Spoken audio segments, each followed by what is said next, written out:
Blythe, can I have the report of the case we had earlier this month? The one involving Mr. Ramirez. Attorney Andrea Growell, my boss, asked me. In a while, ma'am, I replied as I rummaged through the 100 folders in front of me. Being a legal assistant is hard, but Andrea Growell makes it easier. She's not the usual type of a boss. She's lenient and she doesn't give me all the work. She's mostly chill, even when the deadlines are in front of her. That's why this is the only job that I enjoyed for more than 6 months. I have had different jobs before.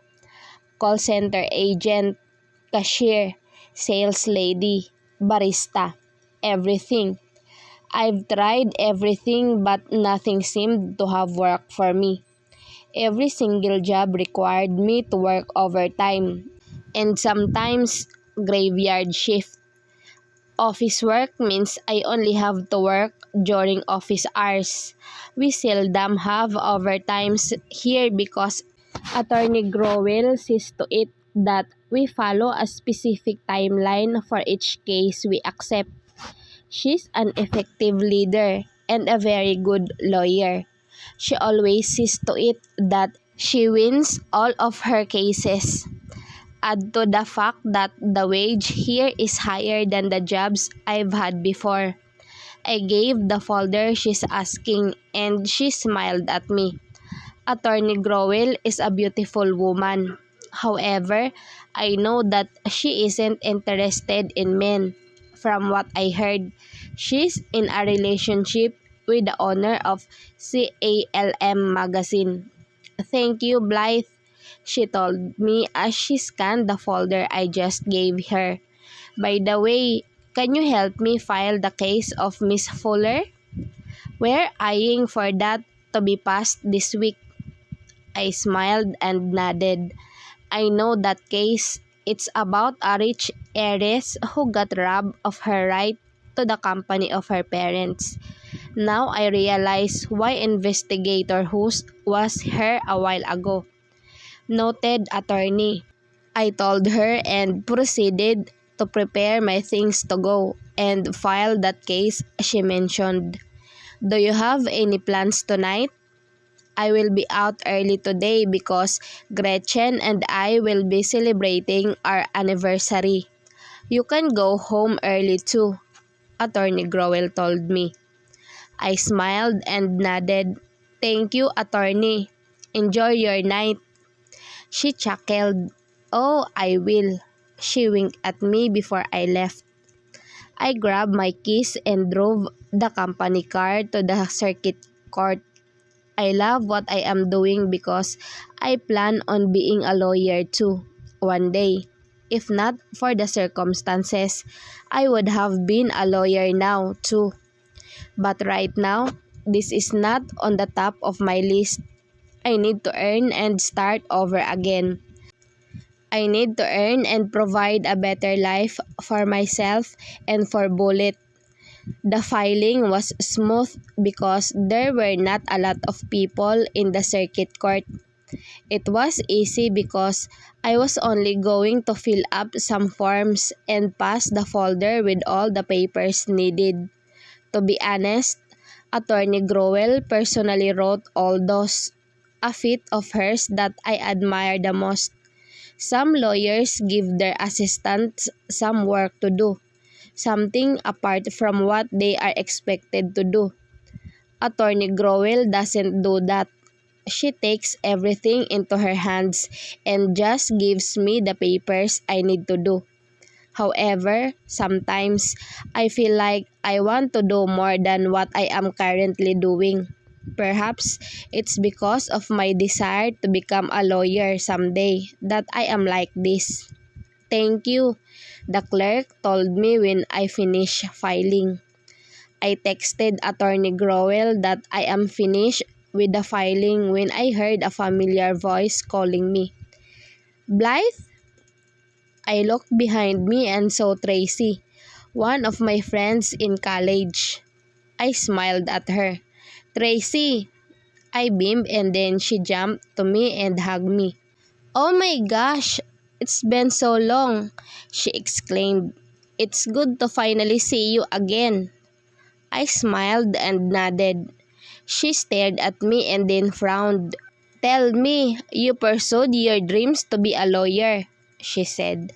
"Out of all the people I know, Tracy is the person who knows how badly I want to become a lawyer." I bit my lip. "No, not yet." I shook my head. She nodded and then held my hand. "It's okay, Blythe. It's not yet too late anyway." That, I smiled. The thing that I loved the most about Tracy is her positivity. She's always been the brightest in the room and the happiest. That's why she's easy to be with. "What are you doing here then?" she asked me. I raised the folder and smiled. "I work for Attorney Growell. How about you?" "Are you a lawyer here?" I asked. She sighed and shook her head. "Nope, I didn't pursue law because something happened. I'm here because Dad just wants me to give him some papers he left at home." I nodded. Her father, Attorney Henderson Mendez, is one of the highest paid lawyers in the country. He's been matched with different prosecutors and had won all of his cases. He's Attorney Growell's role model and she can't help but gush over him whenever she sees him on court or even outside the courtroom. "Anyway, are you free tonight?" Tracy asked me. "Let's go and party in District G." I looked at her with a narrowed eyes. She still parties a lot, until now. Tracy gave me a sheepish grin. "Don't look at me all judgy, Zarina Blythe. Come on, it's been 4 years since we last saw each other. I believe we need to hang out." I pursed my lips in a thin line before sighing. "Okay, but I won't be long," I told her. She giggled at my reply. "Great, now let's see each other at 8. We exchanged numbers and she told me she'll call me at 7. She even volunteered to pick me up, but I declined. My apartment is out of her way, so it's kind of a hassle on her part if she fetches me. She agreed with me and just told me that we just met in the club she's talking about. I went straight home after dropping the car back to the office. Attorney Growell was already out and she left me a note to go home now too. I ate a light dinner before taking a bath. I wore a maroon halter top and a jean skirt that goes down my mid-thigh. I also wore my trusty black knee-high boots. I put on light makeup before booking an Uber for me to go to District G. I never really go to bars anymore, but since Tracy asked me, I realized that I wanted to have fun too, even just for the night. I arrived at the club 15 minutes earlier. I texted Tracy that I am already here and she told me that she's already inside. She's early, I told myself as I shrugged and walked inside the bar. Some bouncers asked me my ID and only let me go when they've verified that I am not anymore a minor. Me, what part are you in? The club is huge. I can see people already dancing to the beat of the DJ. It's only 7:45, but some of them already look wasted. What's happening? There's a celebrity DJ coming, I heard someone tell me from behind.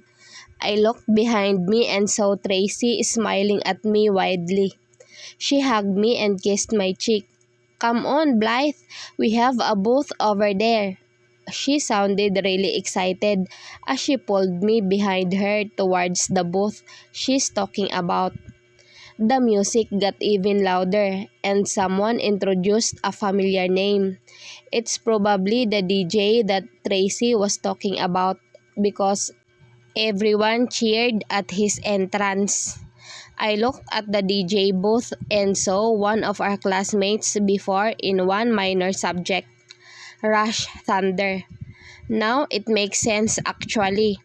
He always has his huge headphones on and bobbing his head to the music that he's listening to with a care in the world. I admire him, actually, because he was able to go after his passion, music. He's good looking now, huh? Tracy spoke. She must have seen me watching Rush doing his thing on the DJ booth. I turned to her and shrugged. I saw some shots on our table and it's really only the two of us, which is good because I am really an awkward person when it comes to strangers. Tracy laughed at my expression. Oh, come on, Blythe.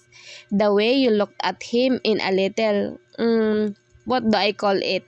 Tantalizing? She asked before letting out another boisterous laugh. I rolled my eyes and shook my head. No, I was just looking at him because his name sounded familiar, I explained.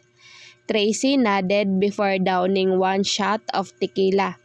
She wrinkled her nose at the bitter taste. Yeah, right, she grinned. You know, Rush is already one of the highest paid DJs in town. Maybe even in the whole state. He's really big time now. I shrugged. I'm not really interested in guys his type. I just don't know why Tracy was insinuating something else. That's good for him, I said as I took one shot. I bit on the lemon before gulping the whole drink down. I licked the salt around the mouth of the glass. Tracy sighed and then looked at the dance floor. They're all smashed, she commented, and then looked at her phone screen. It's only 8 in the evening. I chuckled and nodded. It's a Friday, so they're only having fun. Tracy narrowed her eyes at the dance floor. I saw her pursing her lips in a tight line before looking away. She downed another shot of the tequila without the lemon and the salt. Wow, I didn't know she's that thirsty. Are you okay? I asked her. Tracy nodded and then gave out a tight smile. I'm good, she said. How about you? Tell me everything I missed. She looked at me and leaned closer, seemingly very attentive. I smiled. Nothing much, I replied. My mother succumbed to heart disease. I had to take care of her, so I needed to quit schooling. Tracy widened her eyes at me. Your mother died? She asked in shock and disbelief. I smiled weakly and nodded. She did. Months after I quit school. She died. Tracy placed her palm on top of her mouth while her jaw dropped. Oh my gosh, Blythe. I'm so sorry for your loss, she said apologetically before coming to my side and hugging me. I wish I was there for you. I bit my lip and shook my head. It's fine. I got through it. Tracy frowned at me. So what have you been up to over the past years? She asked in a concerned tone. I shrugged. Work at the law firm? I nodded. Although I had different jobs before I landed that one, I explained. She sighed. Her shoulders deflated. What about law school? She asked. Are there no plans on continuing it? That's your dream, right? I smiled sadly. I don't know yet. Maybe in the future, I replied, which made her even sadder. She was looking at me with a sad expression before her eyes widened like she's got a great idea that just came up. My dad has scholars every year. You had good grades before, and I think they could still qualify for his scholarship. My eyes widened at her words. What? My system is filled with confusion. She smiled widely. I'm so brilliant. I should have been named genius and not my brother. She beamed before she took my hand and excitedly looked at me. You can continue working with Attorney Growell and go to law school at night. She started enumerating all the requirements I need. Wait, I'll just call Dad. She giggled before taking her phone out and headed to the exit. My jaw is still dropped and my mind didn't seem to have processed everything that Tracy just said now. Did she just enroll me to a scholarship grant? It took me a few moments before I went to follow Tracy, but even before I could do it, I was faced with the greatest nightmare I had in my life. What are you doing here? I asked in a rising voice. His gray eyes made me want to run away. Looking at him now gives me a flashback of everything I went through for the past 3 years. He combed his fingers through his ash blonde hair before narrowing his eyes at me. Where have you been? My jaw dropped at his question, but I immediately closed them and glared at him. Who are you to know? He raised his jaw and cocked his head to side, looking so amused at my guts. Last time I checked, you're mine, Blythe. He told me without blinking an eye, but I could see the side of his lips rising. I gritted my teeth and clenched my fist. I'm not yours. He nodded and smirked at me. Then, I'm going to make you mine again. I don't ever want to see you again. He looked at me and chuckled like my words didn't matter to him at all. Well, I'm sorry but I don't think I can stop now that I've found you again. I felt chills on my spine the moment I heard him utter those words. I froze and was speechless right in front of him. He took a step closer to me and crouched down. I wanted to slap him or push him away and make him leave me, but the effect he has on me is still as strong as before. I don't think I can ever escape his spell. He leaned down until his lips reached my ear. Welcome back to my life, Blythe, but this time, I'll make sure that you'll never leave me again. I'm sorry, my daughter. You shouldn't have come here to Michigan. You have school in Chicago. Mom told me when she saw me the moment she woke up.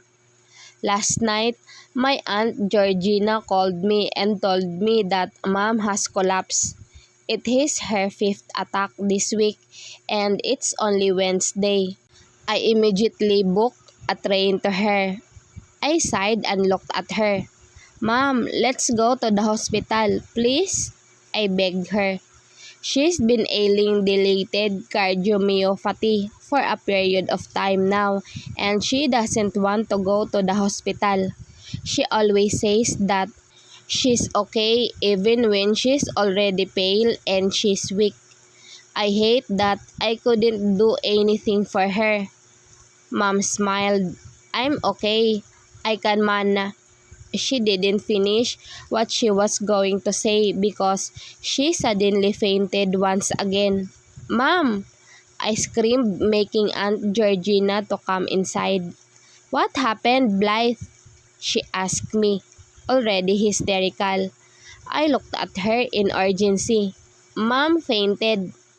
Aunt Georgina nodded and immediately ran to the phone to call 911. I was already crying when the ambulance and rapid response team came. They immediately put my mom on oxygen and rushed her to the nearest hospital. Tests were done and the doctor came to me and to my aunt. He sighed and fixed his glasses. I'm sorry, Miss Prescott, but I think your mom needs to stay here for a few days. It's too dangerous for her to stay at home with her condition, he stated.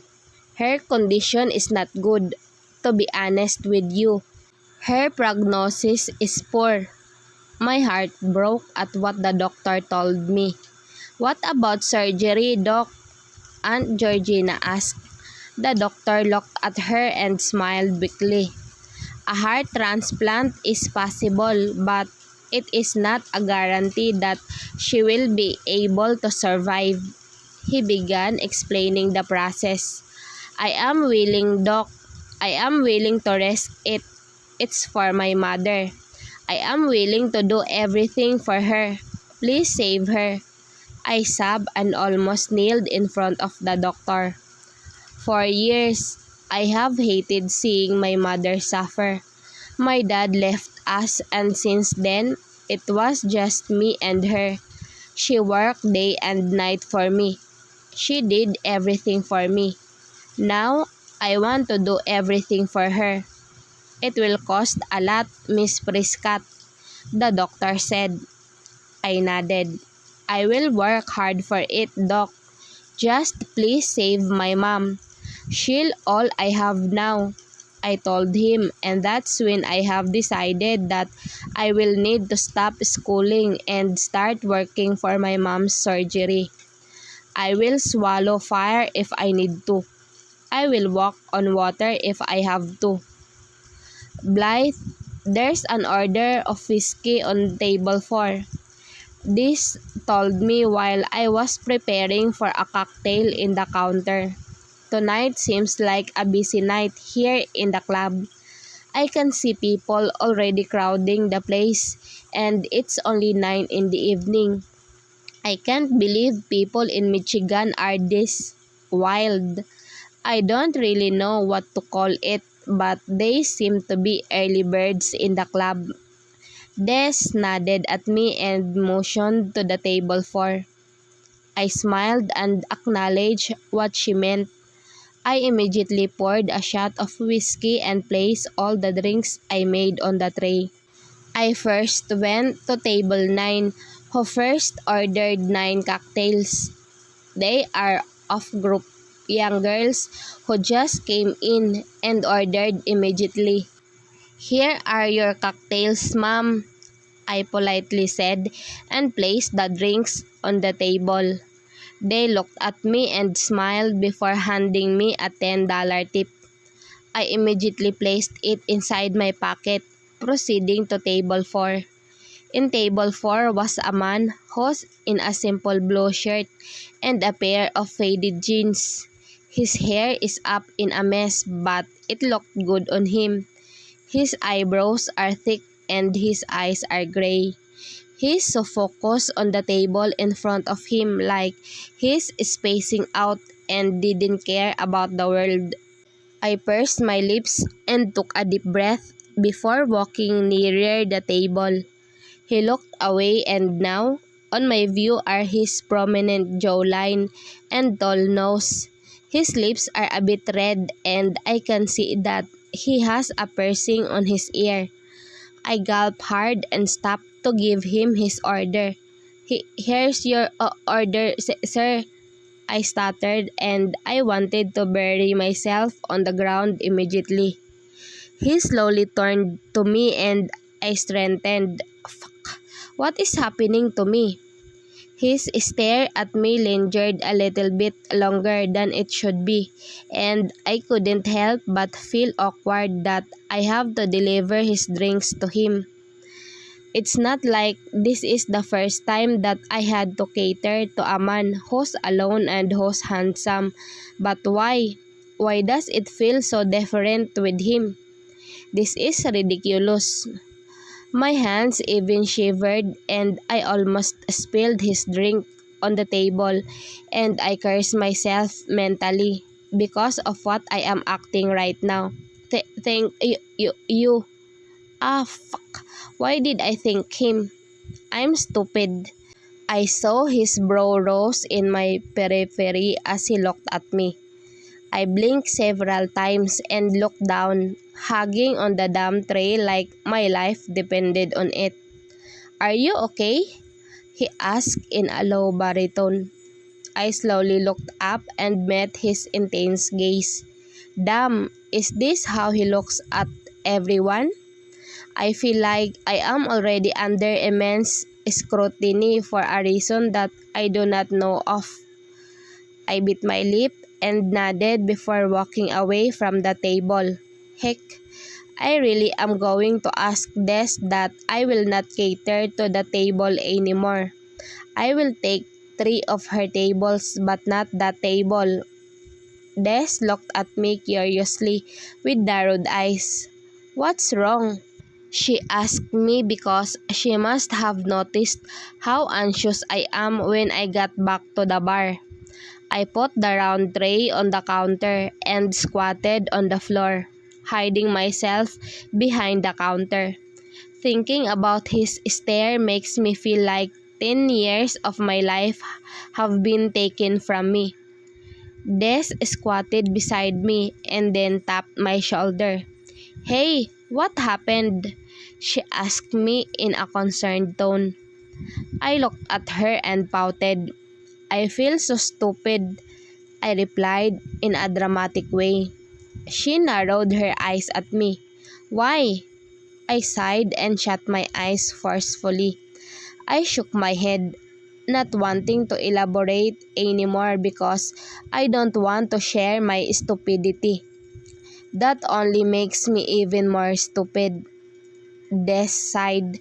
Come on, we have lots of customers tonight. We have no time to slack here. Bea is going to yell at us if she sees us squatting on the floor while the club is noisy and busy. She told me, and that was enough for me to gather myself together and resume with my work. I decided to evade the table. No matter what happens, I will let the other waiters to cater to him. I will not even walk near him so he wouldn't have the chance to interact with me. Well, not that I am expecting him to ask me personally. Hey, Vin called me. Can you tell Miss Bea to call in some girls? The man over there wanted someone to keep him busy. She pointed at the direction of the table I don't even want to look at. I looked to where she's pointing at and, to my surprise, she was talking about the man in table 4. He's looking at me, making me look away in an instant. Hey, Blythe, Vin called me again, snapping me back to reality. Please tell Miss Bea, I have 3 tables to cater now. Thank you. She beamed as she got the drinks on the bar. I sighed and just did what I was told. Anyway, I don't have a choice, but actually, this is good. If someone is with him now, then that makes me safe now. I walked to Miss Bea, who was busy writing something on the logbook. Probably the escorts who are already booked for tonight. I saw some men going up the second floor a while ago. They probably choose who take home for the night. Yes, Blythe. Miss Bea turned to me, smiling. Okay, so it's confirmed. She's in a good mood because there must be a lot of bookings tonight. One customer is asking for a company, I told her. I have been working here for a month and I still don't know how I would address the girls. Escorts? Maidens? I don't know. I feel like I can't think of a more polite way to call them. Miss Bea raised her brow. Who? The man on table 4, ma'am, I replied. Miss Bea sighed and she looked conflicted. We don't have an available girl now, Blythe. Everyone is booked and is scheduled to leave before 10, she explained.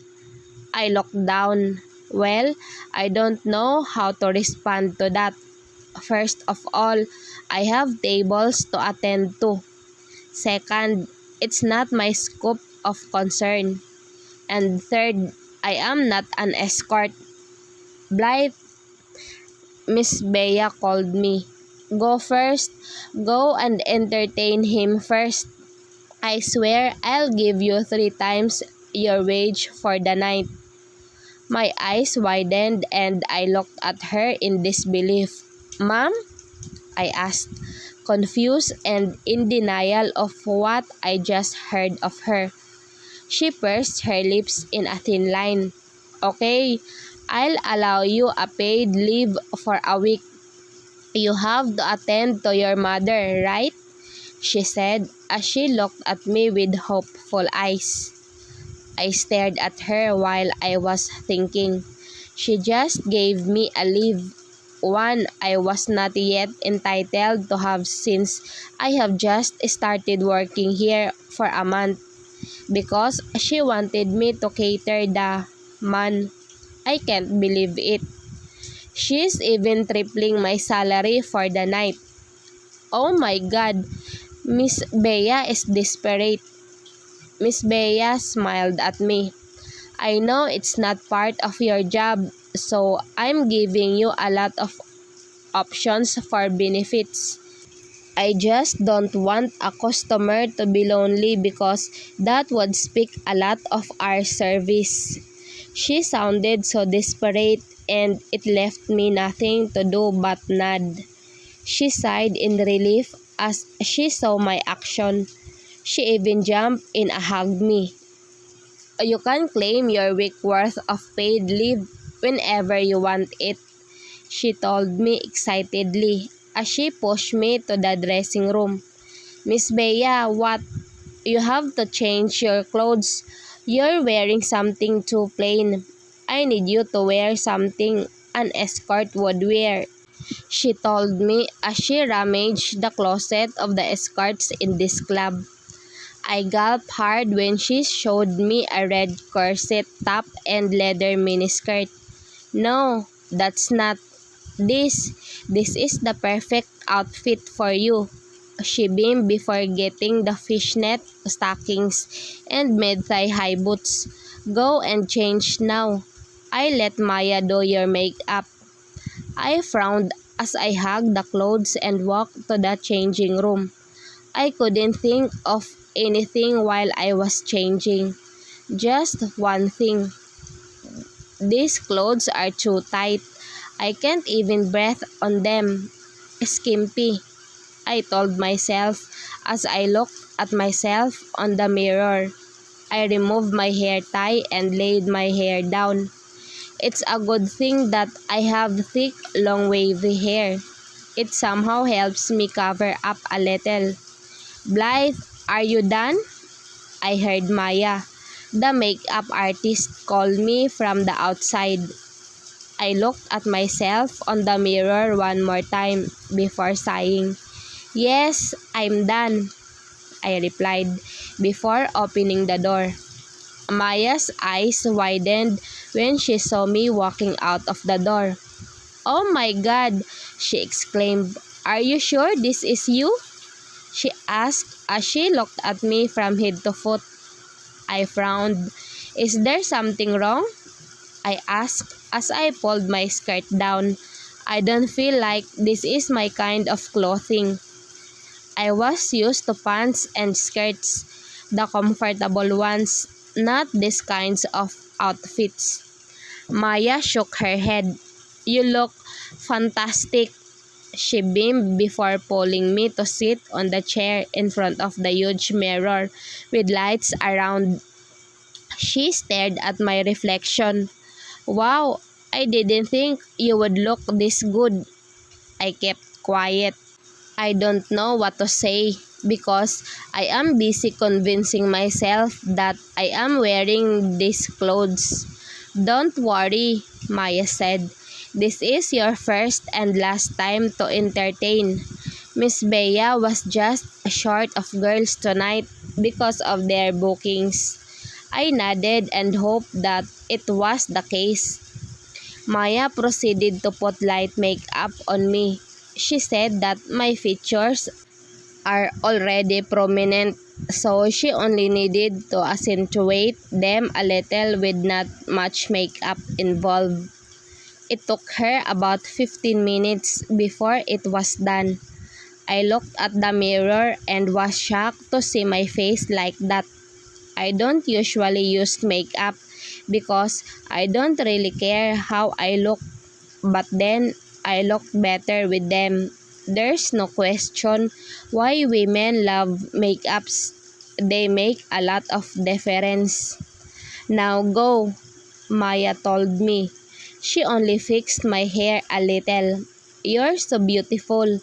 It's a shame you're a waiter and not an escort, she added. I smiled weakly before pulling my skirt down as I stood up. I have stockings on, but I still feel a little awkward. Well, I don't think I would be used to it anytime soon anyway. Miss Bea went in and her eyes widened when she saw me. "Oh my God!" she exclaimed as she eyed me head to foot. "You look magnificent," she beamed before turning to Maya. "Amazing," Maya chuckled. "She's a natural," she told Miss Bea. Miss Bea nodded. "You should be an escort," she beamed. "You'll earn 10 times more. I bet you're going to be the favorite." I looked down, shy, before shaking my head. "It's not my forte, Ma'am," I replied. Miss Bea sighed. "Okay, that's okay. But for tonight, go and accompany the man over there," she said. "I already talked to him and he's already waiting for you." I nodded before sighing. "I will go now, Ma'am," I said, and then she even cheered for me. My heart is beating out loud the moment I stepped into the party area. Some of the people were already looking at me as I walked towards table 4. As expected, the man was looking at his drink, waiting. My legs felt numb as I walked closer to him. My hands are cold, and my whole system is shaking as I stop on his table. He looked at me and slowly, his lips parted. Good evening, sir," I stuttered as I fidgeted on my fingers. His stare is paralyzing because I couldn't move suddenly. It's like I am already under some sort of spell. "Have a seat," he told me as he nodded at the seat in front of him. I actually sighed in relief that he didn't ask me to sit beside him. But then, sitting across him only means that he has the convenience to look at me all the time. I don't know if that's better though, knowing how intense his stare is. He reached for the shot and downed it in one shot. He pursed his lips tightly as he gulped the whiskey. He brought the glass down and then crossed his arms while looking at me. "What's your name?" he asked as he raised his hand, calling for a waiter. I fiddled on my fingers. "Blythe," I replied. He nodded. "Blythe," he uttered like it was chant. "It's a good name, suitable for you," he told me before a waitress came. I looked down and tried to hide my face. I only looked up after the man finished ordering and that waitress is gone. He's already watching me when I looked up. "You don't drink?" he asked. I shook my head. "No, sir," he nodded. "You're a waitress here," he stated. "Are you also an escort?" I bit my lip. This is my first time, sir," I replied. He narrowed his eyes at me, and I can see how his brows furrowed. "Good," he said. "I don't think being an escort suits you." I looked up, a little bothered of what he's talking about, but somehow I feel slightly offended. He sighed and then cocked his head to the side. "How long have you been working here?" he asked. "A month, sir," I replied. He inhaled a deep breath. "My name's Chadrick," he told me. "Don't call me sir. It makes me feel old." I smiled awkwardly and nodded. "Chadrick, it's actually a common name, but he makes it sound so unique." "Damn. Sorry. I think I'm bothering you. You weren't supposed to be an escort, but you're here," he said. "I'll see to it that you get to be paid more tonight." My eyes widened. "No need, sir. I mean, Chadrick. It's okay. I was asked by the operations manager. I will always comply to her orders." Chadrick smiled and nodded. "Okay, but then you don't seem comfortable with your clothes," he chimed. "Next time you cater to me, wear your most comfortable outfit." I blinked at him. "Next time? Will there still be a next time?" A big part of me doesn't want a next time. A small part of me does. "What do you want to drink?" he asked me casually. I'm really amazed at how he's acting now. He's acting like we're friends when he's been sending me daggers the whole night. But then again, I shouldn't be complaining, right?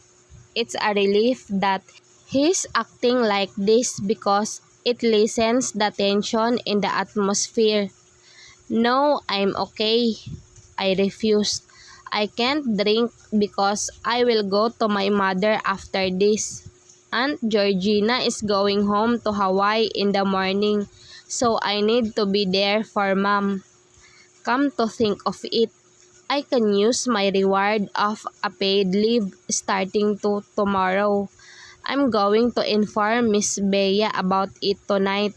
She's a little intimidating, but I know that she's considerate too. So I'm feeling positive about it." Chadrick nodded and then downed one more shot. He leaned and rested his elbows on his knees while his eyes darted back to me. "How old are you?" he asked. 20, I replied. I wanted to ask for his age too, but I don't want to embarrass myself in front of him anymore. But from what I see, I feel like he's in mid-20s. He raised his brow and nodded. He laced his fingers together and looked down, seemingly in deep thoughts. Or maybe he's already tipsy. "Are you okay?" I asked. He slowly looked up and my whole world seemed to stop. His gray eyes were deep and intense as he looked at me. He licked his lower lip, making me stop and move back. He smirked and nodded. "I'm good," he replied. My breathing hitched and I held my breath. How can he look at me like this? He looks so intoxicated and I don't like what I am feeling. "What are you doing after this?"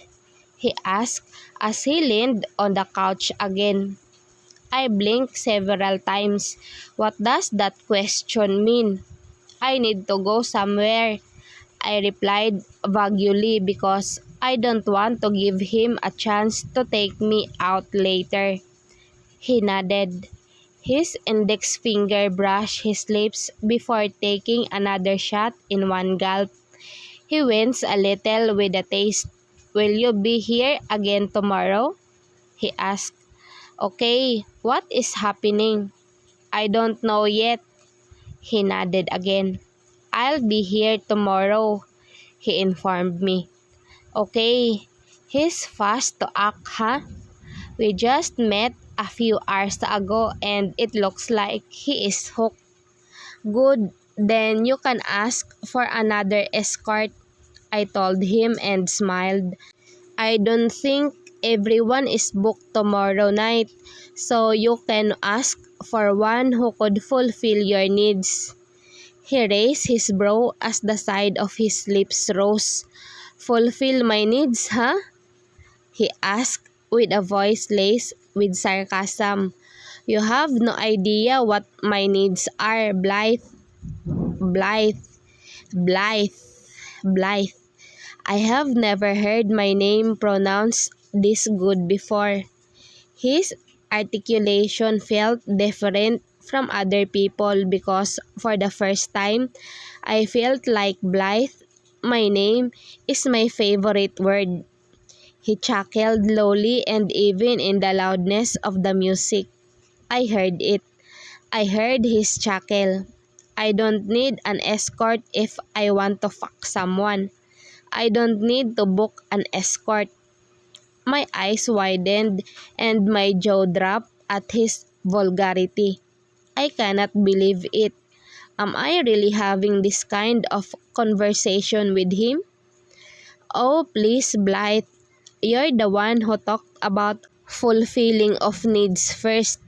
You stupid brat." Chadrick looked at me and smirked. "Do you think everyone people who book escorts need sex?" he asked me. I frowned at him because he sounded so judgmental of me. "I didn't say that." He raised his brow. "Then why does it seem like it? You told me that I need to book someone who could fulfill my needs." I narrowed my eyes at him, already feeling offended that he thought of me thinking of escorts that way. "Well," I let out a deep breath, "my statement depends on your interpretation of needs," I said. "He doesn't know me well. I am an aspiring lawyer, so I am good at rebuttals. I can reason even when I'm sleeping. So he should stop now because he unravels that part of me tonight." And just like that, I feel like all the awkwardness because of his handsome face and intense stares are gone. I am now on my serious and savage mode now. I won't let him ruin me. He nodded and shrugged. "Fair point," he said. "So, have you been living here all your life?" he asked me, changing the topic, which made me breathe in relief as well. I shook my head and fixed my skirt. "My mother lives here. I was living in Chicago for 3 years because I studied there." He paused and stared at me. "Chicago?" he asked. I nodded. "My father is from Chicago," I replied. "He has business there." Chadrick nodded. "So you're rich?" he asked again. He leaned closer and placed his elbows on his knees again. I can even see his biceps flexing with his move. I shook my head. "I don't have money. I don't ask my father for anything. I'm on my own," I replied. He stared at me, curious and attentive. It's as if he saw something on my face that fazed him. "Independent," he stated and then smiled. "So, why did you move back here? Aren't you studying?" he asked again. I pursed my lips on his question. I don't know if I am capable of answering that without breaking down. I loved my studies, but I love my mother more than everything in the world. She did everything for me. She made ends meet even if it seemed impossible just to send me to my dream school. I stopped. I looked down. It was hard for me to give it up, but when my mom's life is already on the line, I would choose her no matter what. That's why I'm here. That's why I'm working my ass off so I could earn the money we need for her heart transplant. Chadrick turned quiet, but his eyes are looking at me. His eyes seem to show me what he's feeling inside. He's definitely feeling pity for me, but I don't need that. I don't need pity because I am doing this for my mom. It's not a sacrifice, it's a voluntary offering. But it's okay. I'll go back soon anyway. I smiled reassuringly. He nodded and his face seemed to relax, but I can still see that he's concerned. Are you from here? I asked him first so he wouldn't ask more of my life. The last thing I need now is some stranger asking me personal questions. He shook his head. I'm just passing by, he replied. I nodded. So you travel? He grinned. You can say that, he uttered as he took another shot and gulped it down.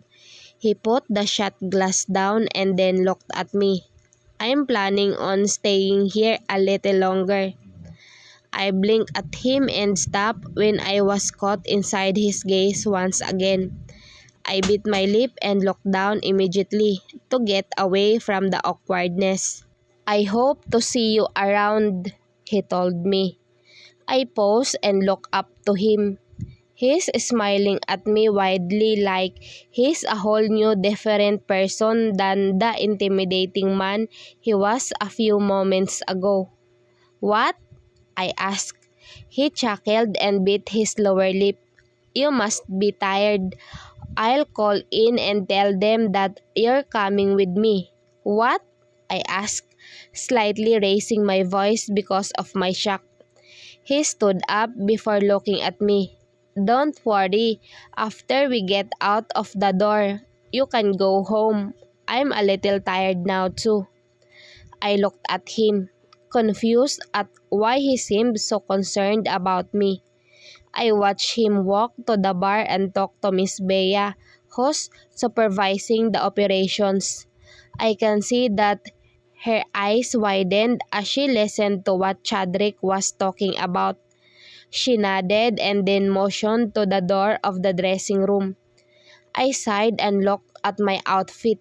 I was thinking if I was going home on this, but then a paper bag appeared in front of me. I looked up and saw Chadrick smiling down at me. Go and change. You can't go out in that outfit, he told me softly. My lips parted, but then he waved the paper bag in front of me, making me snap out of my daze. I stood up and took the paper bag before running back to the dressing room. Miss Bea smirked at me. He's handsome, she told me. I frowned at her. Is she thinking that I am going to come with him somewhere? Well, that's what everyone would think of, right? Since I entertained him for the night. Mom, can I claim my paid leave next week? I asked her. Miss Bea smiled and nodded. 1 week? She asked. I nodded. I need to be with my mom in the hospital. My aunt will go back to Hawaii for a week so she'll be alone. She nodded. Okay, you can have your paid leave tomorrow. Take care of your mother, she told me, and I replied nothing but gratefulness. I went on to change and then ran off to table 4 where Chadrick is already waiting. He looked at me from head to foot and must have noticed how different I am when I dress normally. I am only wearing a plain white shirt, a pair of ripped jeans, and white sneakers. Too plain? I smirked at him. He smiled and shook his head. More you and that's better, he replied as he led me out of the club. But while we're headed out, I can't keep thinking why he said that it's better for me to dress this way. Is it because those revealing clothes don't match me? Don't I suit them? Are these the only clothes that suit me? I sighed and shook my head to shake my thoughts away. I shouldn't care about what he thinks of me. He's handsome, but he's definitely not my type. And besides, I don't even know him. I just met him tonight. He shouldn't affect me at all. Will you go first? He asked me when we reached the exit. I looked at him and nodded.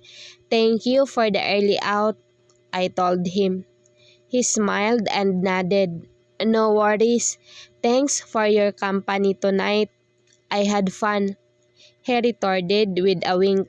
Since you work here, I'll be coming here more often. I raised my brow and smirked.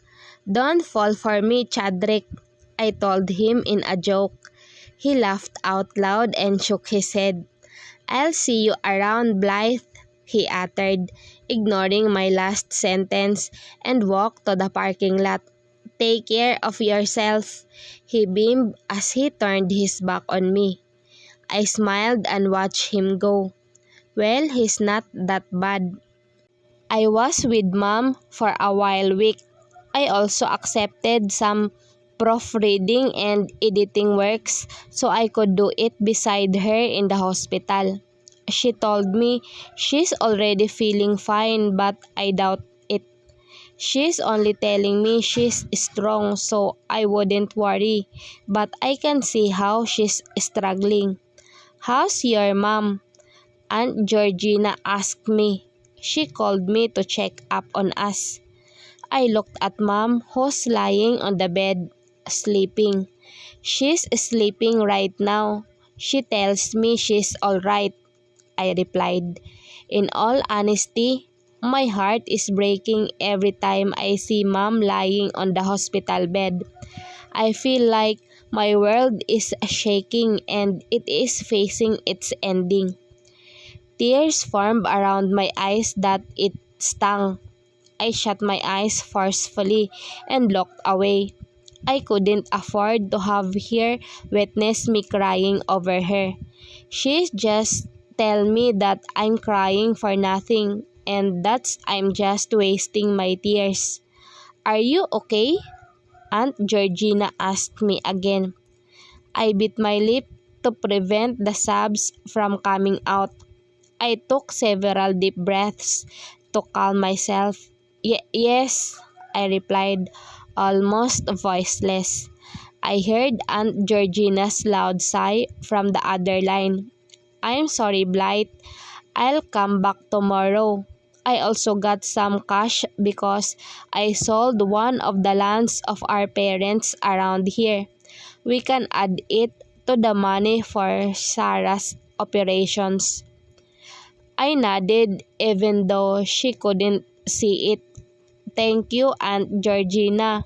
You don't need to feel the rush to come back here. I am good. I can still manage. Have fun and a lot of rest in Hawaii first, I told her. Aunt Georgina had been looking after my mother since I started studying in Chicago. She didn't have time for herself anymore. She's on her late 30s, so I think it's only right for her to have time for herself from time to time. She needs to marry too and have children of her own. It's okay, Blythe. Besides, I can't stay put here when I know that your mother is in a critical condition. I smiled. Every time I thank God for Aunt Georgina. She's my second hero. She's my second mother. And also my second best friend. Thank you, Aunt George, I said softly. I don't want to cry here, Blythe. I'll pack my bags and head over the airport now. You can expect me to arrive first thing in the morning, she told me. I need to hang up now. Take care, Aunt George, I reminded her. See you tomorrow. I ended the call and sighed. I looked at my mother and sat beside her. I held her hand and caressed it with my heart breaking apart. You'll get better, Mom. It will all be better for all of us, I whispered like a prayer and a promise. I went back to the club after 7 full days of being with my mother in the hospital. Aunt George came back and she's in charge now. I'll work a little harder. My mother has a health card, but it wouldn't cover for all the cost of the operation. Welcome back. Des beamed at me when she saw me changing into our waitress clothes. How are you? She asked. I smiled at her as I tied the apron behind my back. Good, I guess. Your mom? She asked, sounding so concerned. My smile fell a little. She's doing well, too, I replied, although we're advised that she needed to have the operation as soon as possible. Des sighed hard and then looked at me sadly. If only I can help, she drawled. I waved my hand and shook my head. No, Des, it's fine. I just need to work a little harder now. Des smiled. Yes, she agreed. And speaking of which, there's a man who comes here every night and constantly asks for you. I narrowed my eyes. A man? Could that be? Des looked at the direction of table 4 and that confirmed my intuition. There he is again, she said before looking at me. He always takes table 4. I looked at table 4 and saw Chadrick there, alone and drinking whiskey like the usual. His brows are furrowed on his drink while he swirls it around. He looked so serious while doing that, but he definitely looked like a model because of his prominent features. This cleared her throat. I guess he's the same guy you entertained when we have a shortage of escorts, she continued. Miss Bea has been giving him different choices every night, but he refuses everyone. I narrowed my eyes at Chadrick. He refused everyone? Why would he do that? But then again, that's not the scope of my business anymore. I am here to work and earn, and that's what I should do. I inhaled a sharp breath before walking to the counter and taking the ordered drinks. I delivered the drinks to different tables until I heard my name being called by a familiar voice. Blight. I stopped and looked at Chadrick, who followed me. I turned to him, then to the table that he abandoned, then to him again. I smiled curtly. Hi, everything you need? I asked politely. Chadrick pursed his lips in a thin line. Are you okay? He asked me. I narrowed my eyes at him. What do you mean? You were gone for a week. I figured you must have gotten sick or run into emergency. He explained. Are you okay? He asked again. I stared at him. Worry is so evident in his face, but I can also see relief. It's been a week since we first met, but I can see how his hair grew a little. He also has stubbles now. I smiled reassuringly. I am fine. I only have to be out for a while, but I'll be here every night from now on, I told him. I saw his Adam's apple move while he looked at me from head to foot, as if confirming for himself that I am indeed all right. I smiled widely at him so he wouldn't stop suspecting. Do you need a drink? I asked him. He sighed hard before pursing his lips. His eyes bored into me like he wanted to tell me something else, but then he nodded at my question. Whiskey, please, he told me politely. I smiled and nodded. Thank you, Chadrick. Please wait for your order, I told him before turning away from him to go to the counter. I immediately prepared for the drinks ordered. Our bartender, Homer, still isn't here, and I wonder when he'll come back, so it wouldn't be our responsibility to prepare the drinks as well. Miss Bea said that he met an accident and he needed to recuperate first. He's expected to be back after 2 weeks, but it has been 14 days and he still hasn't reported to work. I sighed as I poured whiskey onto the glass. "Oh, you're back now, Blight." Miss Bea, very excited voice, welcomed me that left me a little startled. I looked at her and smiled. "Good evening, Miss Bea," I greeted. She grinned widely and then leaned on the counter. "Do you want to be an escort?" she asked me while looking at me head to foot. My eyes widened in shock. "Escort? She's asking me if I want to be an escort? Ma'am?" I asked, confused at what she meant. She shifted on her position and looked at me with eyes full of determination. "You know, escorts earn more than waitresses. You can use the money for your mother's expenses. You can save more, Blight." My mind is in haywire. I feel like the world is spinning with Miss Bea's words written and jumbled up in the air. Escort? More savings? Mom's expenses? What? You can think about it, Miss Bea chimed.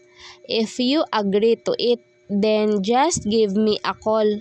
I'll explain everything to you. The contracts, the customers, and the process." I nodded without thinking. Miss Bea smiled at me and then left to go to the changing area, where most of the escorts are preparing. I sighed and then stared at the drinks in front of me. I'm sure being an escort is not my forte, but it pays well and better. And since I needed to save faster, it would be an advantage. But can I do it? I inhaled a deep breath before shaking my head to gather my thoughts together. I have to think about it at home and not here. I went on to deliver the drinks to the customers and did my job diligently and to the best of my ability. I need to perform well and get tips from people. "Are you okay?" Chadrick asked me as I gave him his whiskey. I looked at him and nodded. "Yeah, I'm good," I replied and started to leave when he suddenly held my wrist. I stopped and looked at him only to see him smiling at me. He let go of my hand, but I was pretty sure I got jailed on his eyes. "What time does your shift end?" he asked. I narrowed my eyes at him. "What?" He frowned at me. "What time do your shift end?"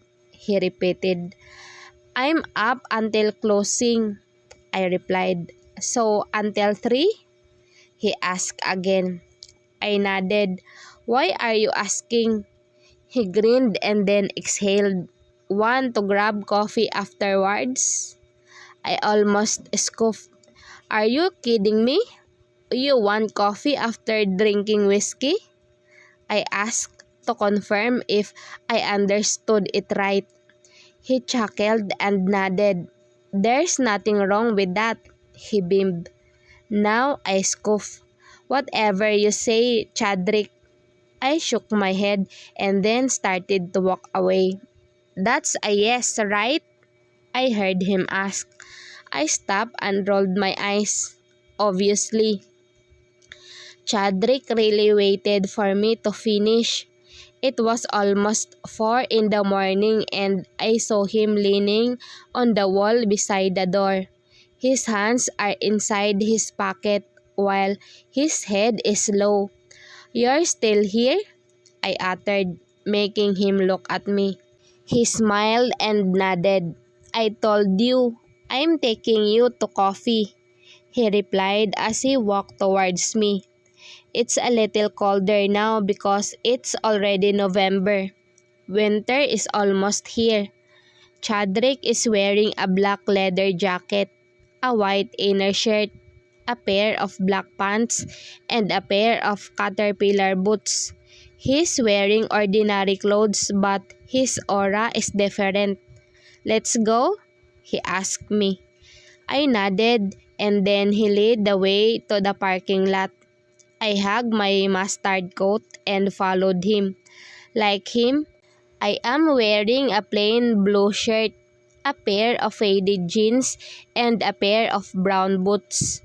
Chadrick stopped in front of a black car. My eyes widened when I saw the logo, Jaguar, a freaking two-door Jaguar. I looked at Chadrick in shock. "Wait, this is his car?" Chadrick must have noticed my look on him because he narrowed his eyes at me. "Why? What's the problem?" he asked worriedly. I shook my head and then looked at the car again. My look went from him to the car, then from the car to him. I can't deny the fact that I am in utter shock now. I mean, how many people do I met every day drives a fucking Jaguar? This, this is your car?" My voice trembled because my mind is still in disbelief. Chadrick cocked his head to the side. "Yes," he replied nonchalantly. "Is there a problem with it?" he asked again. My eyes widened and I gulped hard. I looked at the Jaguar again and with trembling hands, I touched it. Sure, my father used to let me ride his expensive cars, but I have never ridden a two-door Jaguar in my whole life. I blinked several times before urging myself to snap out of it and be sane. I mentally slapped myself before I tore my gaze off of the expensive car and turned to Chadrick, who's looking so weirded but because of my expression. "Sorry," I told him. "I'm just a little overwhelmed by your car." I looked away because I feel like he's trying to burn me with his gaze. I heard him chuckle softly before opening the door. "Get in. We'll buy coffee and then I'll drive us to one of my favorite spots in Michigan." I paused and looked at him. "You have a favorite spot here?" I asked him. He smirked and nodded. "Of course, I bet you like it." He winked at me and assisted me inside his car. I got inside and watched him run over to the driver's side. He slipped in smoothly and buckled his seatbelt in a swift motion. He revved the engine and the next thing I know, we're off to buy coffee. "You sure you could drive well when you drank whiskey?" I commented while we were waiting for the traffic light to turn green. He glanced at me quickly and smirked. "I needed more to be intoxicated, Blythe," he told me before stepping on the accelerator. I shrugged it off and just looked at the lights of the buildings that were passing by. It's so beautiful at dawn, and it's quiet and everything seems to be at peace. We went on to buy coffee and true to his words, Chadrick drove us to his favorite spot. In front of me was the view of a lake with its water surface twinkling with the moon's light. Chadrick stopped and then turned to me. "We're here," he told me as he unlocked the doors. With the coffee in my hand, I got out and walked towards the edge of the lake. I looked around and saw that this place is secluded. It seemed like a private property because the trees seemed to be trimmed and taken care of well. There is also a hammock that seemed to be working just fine. Well, if this is an abandoned area, the hammock should have looked worn out, but it's not that way. It actually looked brand new. On the left side was a small hut. I can't be mistaken. This is a private property. I heard Chadwick's footsteps behind me. "It's quiet here," he uttered. I kept looking around. "How did you find this place?" I asked him. "I was just driving through and then saw this place," he replied. I looked at him with narrowed eyes. "This is a private property," I told him. He nodded. "But no one can see us here because it's already dawn and there are no CCTVs around." I raised my brow. "You have actually surveyed the entire area," I told him. He smiled and nodded.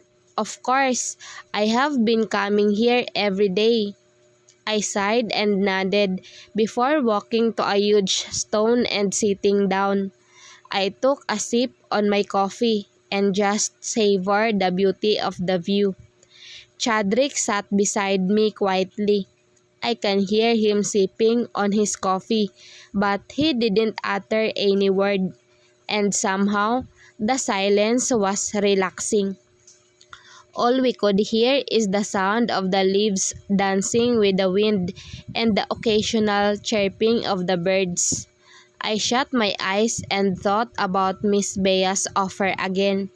She's right that I need the money, but can my conscience take it? I heaved a sigh and then opened my eyes. Why am I even thinking about it now? The money is for my mother. The money is for her operation. If I don't get the money as soon as possible, her chance of survival will get lower and lower. I nodded to myself. I can do it. I have to do it. "Are you okay?" Chadrick asked. I looked at him and smiled. "Yes, I'm fine." Chadrick stared at me like he's studying my face. His gray eyes seemed to tell me something. I blinked several times. That made him smile and then look away. "I want to tell you something, but I don't want you weirded out," he said. I chuckled. "What is it?" I asked. I saw his Adam's apple move up and down, and he took several deep breaths, more before he looked at me. His eyes bored deep within me before they traveled down my lips. "I wanna kiss you," he whispered. My eyes widened together with the loud thumping of my heart against my chest. He licked his lower lip before looking into my eyes again. I gulped hard when I saw him angling his head and leaning closer. He slowly shut his eyes and I stiffened. "Wait," I said, and he stopped. He opened his eyes and looked at me. "Is this your first kiss?" he asked me, and my eyes grew even wider. I smiled and nodded. "Good, then I'll show you kisses are done properly," he uttered before crushing his lips onto mine. Oh my God! Chadrick's lips hovered on top of mine while I was stoned. His lips are moving while mine are static because my whole system seemed to have given up on me. It totally stopped functioning the moment Chadrick told me he wants to kiss me. My eyes are wide open while I can see that his eyes are closed. He cupped my jaw and sucked on my lower lip, making me gasp in shock. His other hand went to my back and pulled me closer to him, making me lose control on the coffee I was holding that it fell on the ground. I have never been kissed before. I actually have never dated someone before. I've had some suitors, but they never really got into me. they never convince me that they are sincere enough to make me agree on going on a date with them.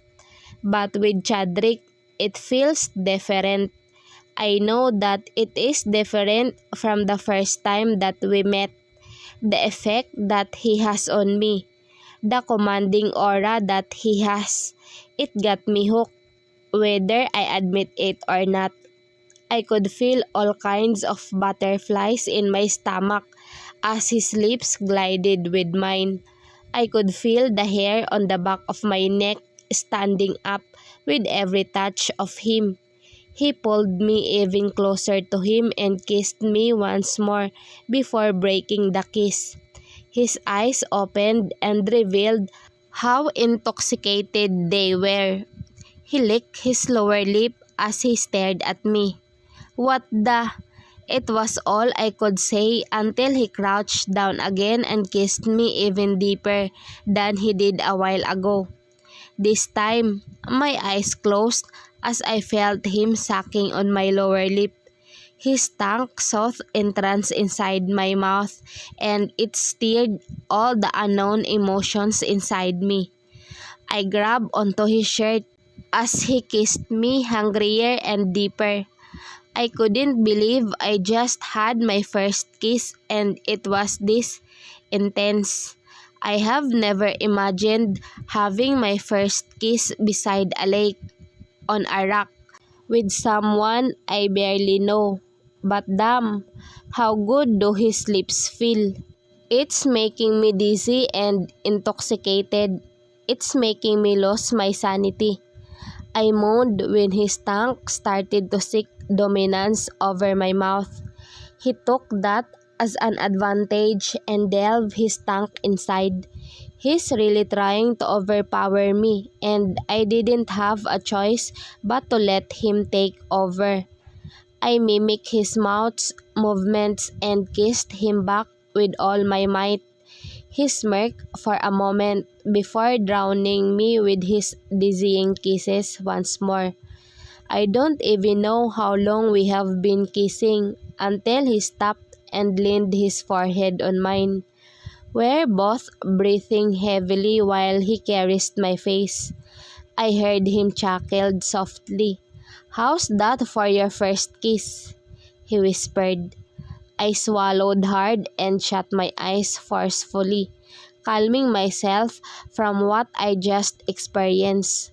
My heart is still beating so loudly, and I'm afraid he'd be able to hear it from here. It was exhilarating. I never thought kisses could make one feel differently. I never thought the books gave justice to the feelings during a kiss, but with what Chadrick showed me, I kind of feel like the books are right. Kisses could feel like heaven, if there's such a feeling. I cleared my throat and moved away from him, all blushing and embarrassed. Now that we've stopped kissing, I could only imagine how stiff I was. He probably thinks that I don't know how to kiss. I sat straight and faced the lake once again. I looked down and saw my coffee on the floor. It fell when I couldn't handle his kisses anymore. Stupid, blight. I heard Chadrick sighing hard before I felt him move to face the lake as well. I'm sorry. I'm sorry, Blight." We looked at each other because of we spoke the same words at the same time. And like on cue, we laughed. We laughed like two crazy people who just did the craziest things in the world. And just like that, everything became lighter. The tension was almost gone. We stayed laughing for I don't know how long until Chadrick began to speak. "Did you ever wonder what could have happened if you were born with different parents?" he asked me. His voice was soft and he sounded so sad while uttering those words. I stared at him and saw him looking at the lake seriously. His jaw ticked from time to time with his eyes focused on the lake alone. From this distance, I can see how long his lashes are, and for the first time, I feel jealous of a boy. He's got longer lashes than I have. It's only when he sighed that I realized how long I have been staring at him. He must have noticed, but I felt embarrassed for what I just did. Then I started to think about what he just said. I couldn't imagine being raised by a different mother, Chadrick, I answered. Do you? Chadrick turned to me quickly before looking at the lake again. I do, he replied. Sometimes, no, most of the time. I looked at him, studying his face and letting his words sink in.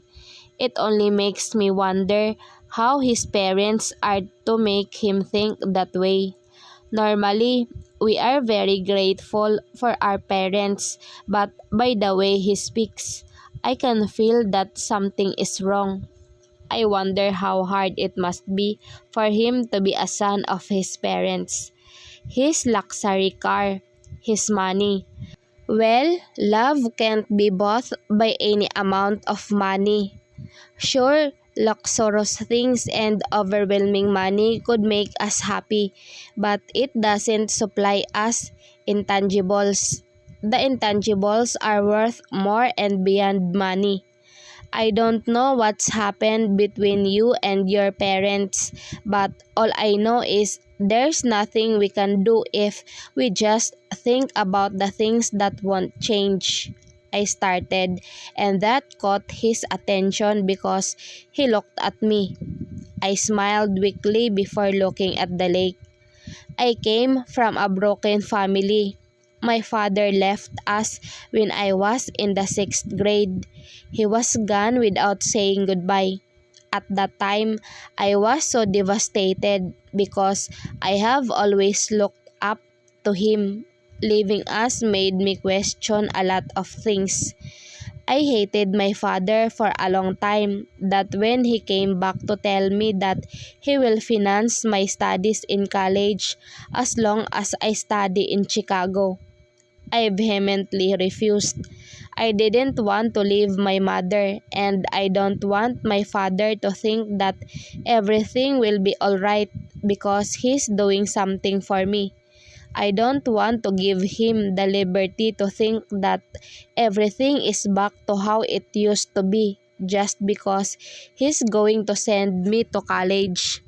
I didn't want to accept it, if not for my mother convincing me. That time, I always thought my mother was a martyr because I have never seen her hating on dad. Instead, she worked hard for me. She worked double to give me a better life. Sure, there are times when I think about having a different father. Someone who'll never leave. Someone who will love me and my mom to stay. But I realized that thinking about what might have been or what could have been doesn't help. What matters now is how we live our lives today and how we correct the mistakes we made in the past. Life is meant to be lived by the lessons that we learn day to day.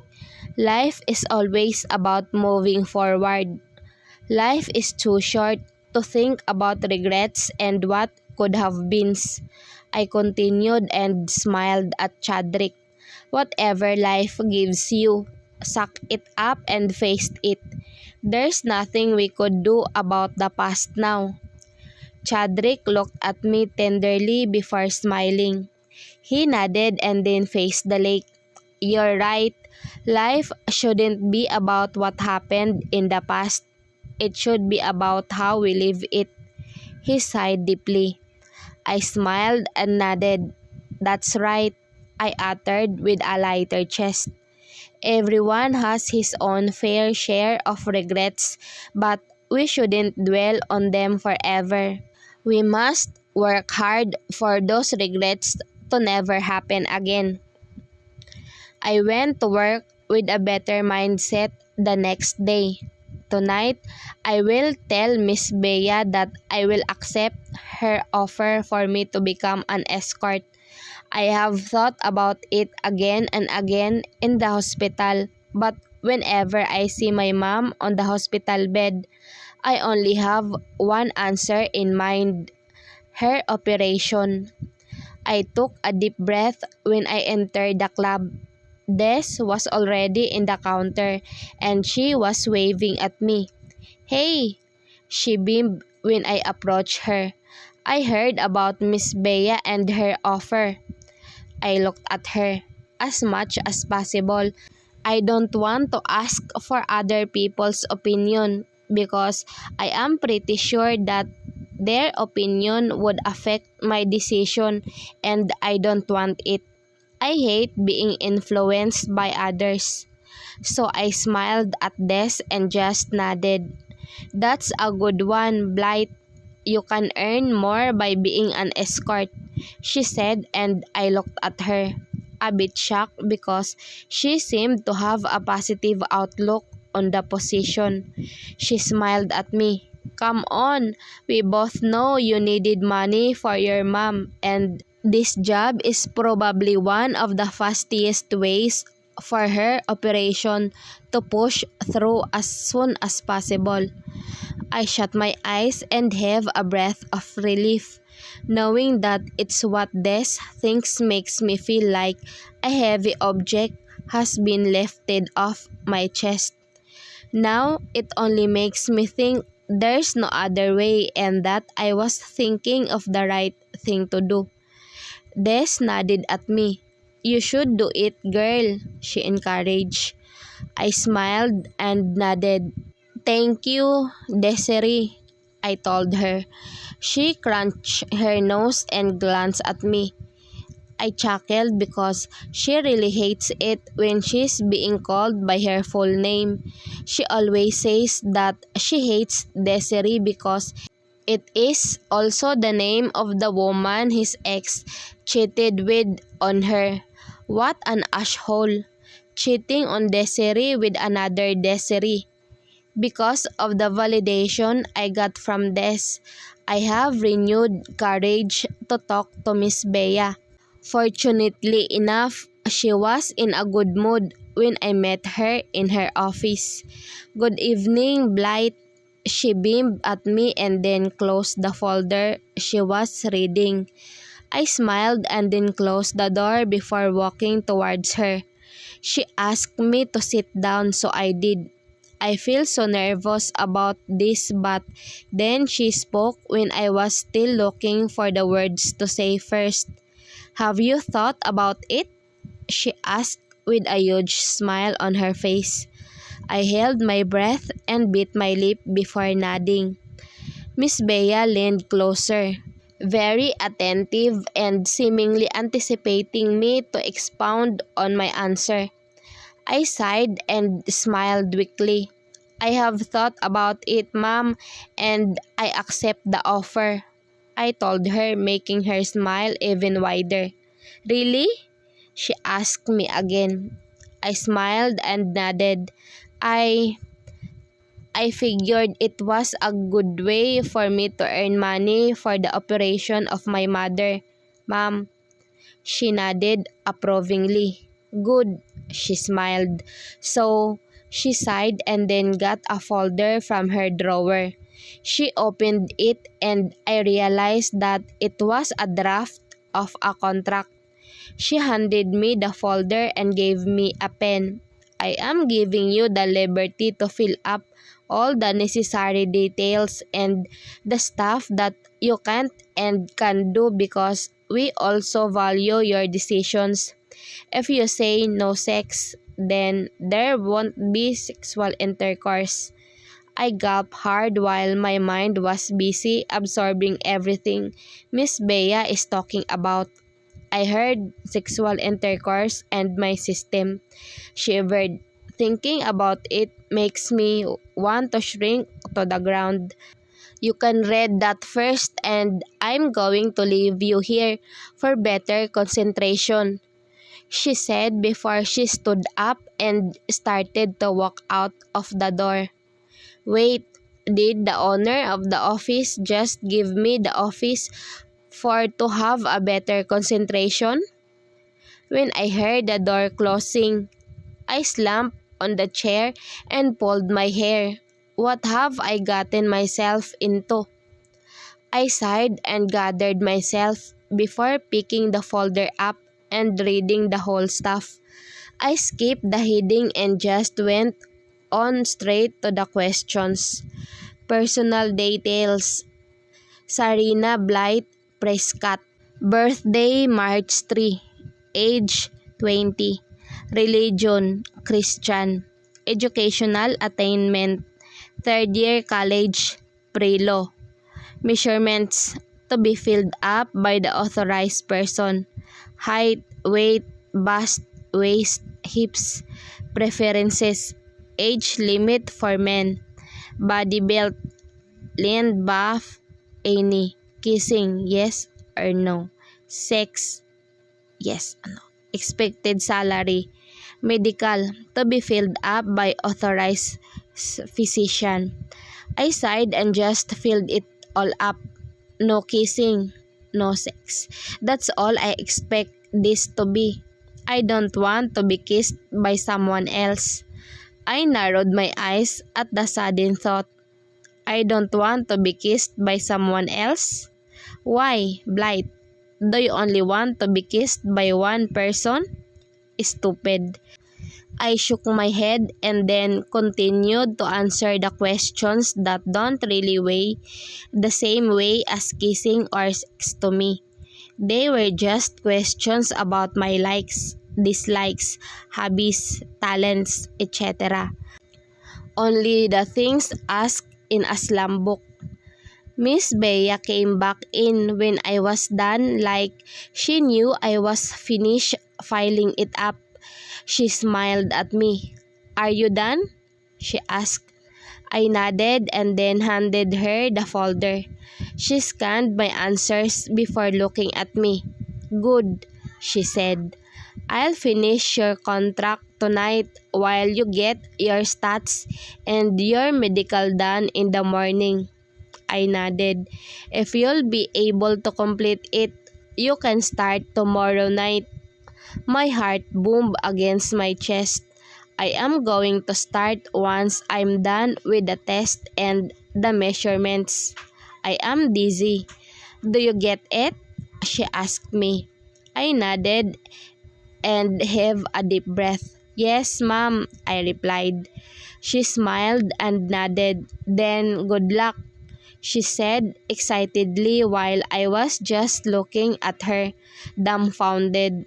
"I'm not ready to do this, but I need to. For Mom." Chadrick smirked almost automatically when he saw me delivering drinks. He stood up and walked close to me. "You're a little late," he asked in an amused tone. I smiled weakly. To be honest, I am still in a daze because of what I just read on the contract. Kiss, sex, damn it. Chadrick's eyes narrowed and his brows furrowed at me. "Are you okay?" he asked, searching for my eyes. I smiled reassuringly and nodded. "I'm fine," I replied. I smiled wider for him to believe me. I am fine physically, but I am really breaking down mentally. However, that's not supposed to be my system shutdown. I did that for my mom. I need to suck it up and save her, so I don't have time to sulk for the things that I have to swallow because her life is on the line. Chadrick still didn't seem to buy it because he's still giving me a look. But I'm glad that he didn't ponder on. Instead, he ordered drinks and went back to his table. He asked me to deliver drinks to him for more than 3 rounds. I even told him that he shouldn't be drinking a lot because he's going to drive. But all I got was, "I can handle more than this, Blight." I frowned as I went back to the counter where Des is grinning at me sheepishly. I rolled my eyes because I already know what she has in mind. "What?" I asked, trying to shrug her annoying smirk. Des giggled and bumped my shoulder playfully. "Are you dating that guy?" she asked me. I looked at her with an annoyed look. "No," I vehemently denied. Des raised her brow at my reaction, but her meaningful grin is still there. She's looking at me like she doesn't believe what I just told her. "Seriously?" I added. Des let out a boisterous laugh and I just glared at her. She really loves teasing me and I don't even understand why she's making him an issue here. Chadrick is a friend. "But you kissed." That annoying voice inside my head comes reminding me in the most inconvenient time. I sighed and shut my eyes. I tried so hard to not think about it again, even though I know deep inside that I found it hard to sleep when my mind is all over the feel of his lips on me, his hand on my waist, and his breath on my skin. I admit that it kept me up. It doesn't even help that it is my first kiss. I have subconsciously somehow set standards when it comes to kisses. Chadrick had showed me something I have never experienced before, and now I can't even imagine myself kissing someone else. It's as if he's marked me unconsciously and totally ruined all the other guys for me. Now I don't even know how I could kiss another man without thinking how his lips move and owned mine. Des shook her head with that same annoying smirk on her face. "Surely he likes you. He's been here since he met you and has constantly asked for you," she said in a sing-song. Des wiggled her brows at me before taking her drinks to deliver to the customer while I was left in the counter, looking at Chadrick, who's busy reading something on his phone. I sighed. "This is nothing," I told myself. I had to remind myself that dating is not in my priority list. I need to work for my mother's operation. That's on the top of my list right now. I can't waver. I can't afford to lose my focus on that goal. Besides, Chadrick hasn't said anything about the kiss. He was apologetic even, so I don't think he has any intention to push through with that. He just wanted to kiss me, not do something about what happens after he kissed me. And I shouldn't be thinking about that now.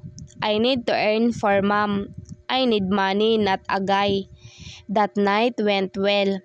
I was called in the office to sign the papers and get some necessary information about my job. An escort doesn't necessarily mean a fulfiller of the sexual needs of the clients. Miss Bea started.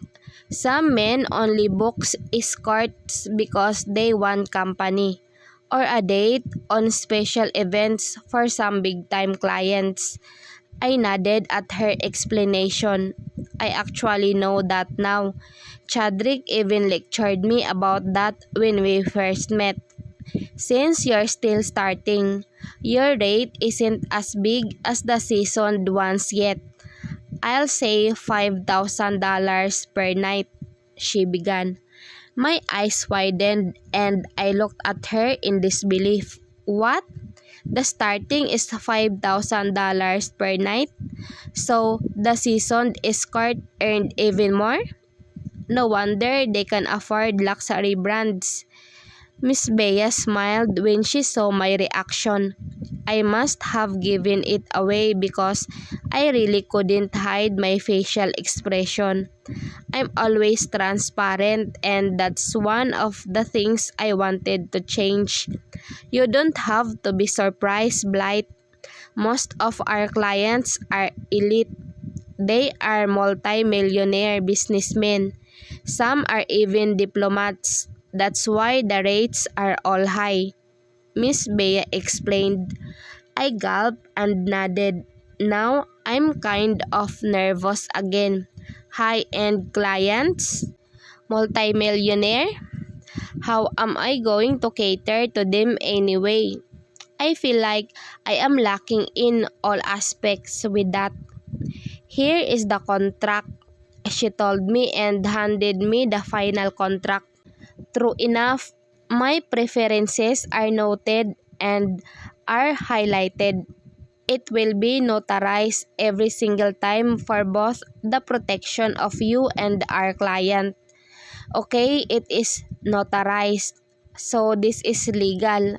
I could calm down. I took my time and read the contract wholeheartedly. After signing, Miss Bea told me to meet Dane in the morning for my measurements. She also told me that I will need to look for dresses that I would approve in the wardrobe. I will also have for my photo shot for the profile, and in the afternoon, I will go for my medical exam for me to be ready in the evening. I was spent. I barely had sleep.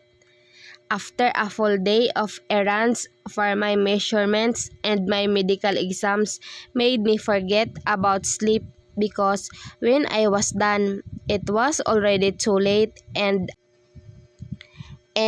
I had to go and work again. Chadrick was also volunteering to accompany me but I refused because I think he hasn't slept that much too. I walked in the office and I was instructed to go to Maya for me to start working as an escort officially. I already chose the outfit I am wearing and I chose the most decent I could find in the wardrobe. 5,000 a night, Blight, suck it up. That's what I am always telling myself. It's my motivation, other than my mother. Maya smiled widely when he was done. I looked at the mirror and saw her work. I have glitters on my cheeks as highlight. My eyes have smoky shadows while my lips are in the shade of nude. "You look wonderful," she told me as she fixed my hair. I am wearing a black glittery halter mid-thigh high dress and a pair of gold stilettos. Maya also gave me a gold bangle. "I heard from Miss Bea that you're already booked for tonight," she said, which made me look at her in shock. "I am?" I asked. 5,000 a night." Maya nodded and grinned. "Looks like you're in it for a good night, Blight. Good luck on your first client," she beamed before instructing me my next moves. I bit my lip as my heart is booming against my chest. I nervously walked upstairs to a VIP room. I couldn't even remember what Maya had told me beforehand. I was walking aimlessly and nervously. Shit, this isn't going to be good. One door of the VIP room opened and I almost fell back when I saw Chadrick. His brows are furrowed and he looked so serious as his gaze met mine. He pursed his lips in a thin line while his jaw ticked.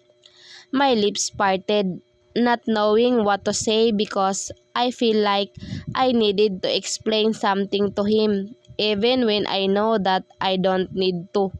"Come in," he said in a low baritone. I narrowed my eyes and looked at the room number, 2098. "So he's my first client?" I sighed in relief. It was as if a heavy weight has been lifted off my chest. I followed him inside and closed the door behind me. I saw him sitting at the leather couch while the television is on. In front of him are bottles of beer, wine, and whiskey. He glanced at me before motioning me to come to him. I bit my lip and sat 2 feet away from him. He didn't speak.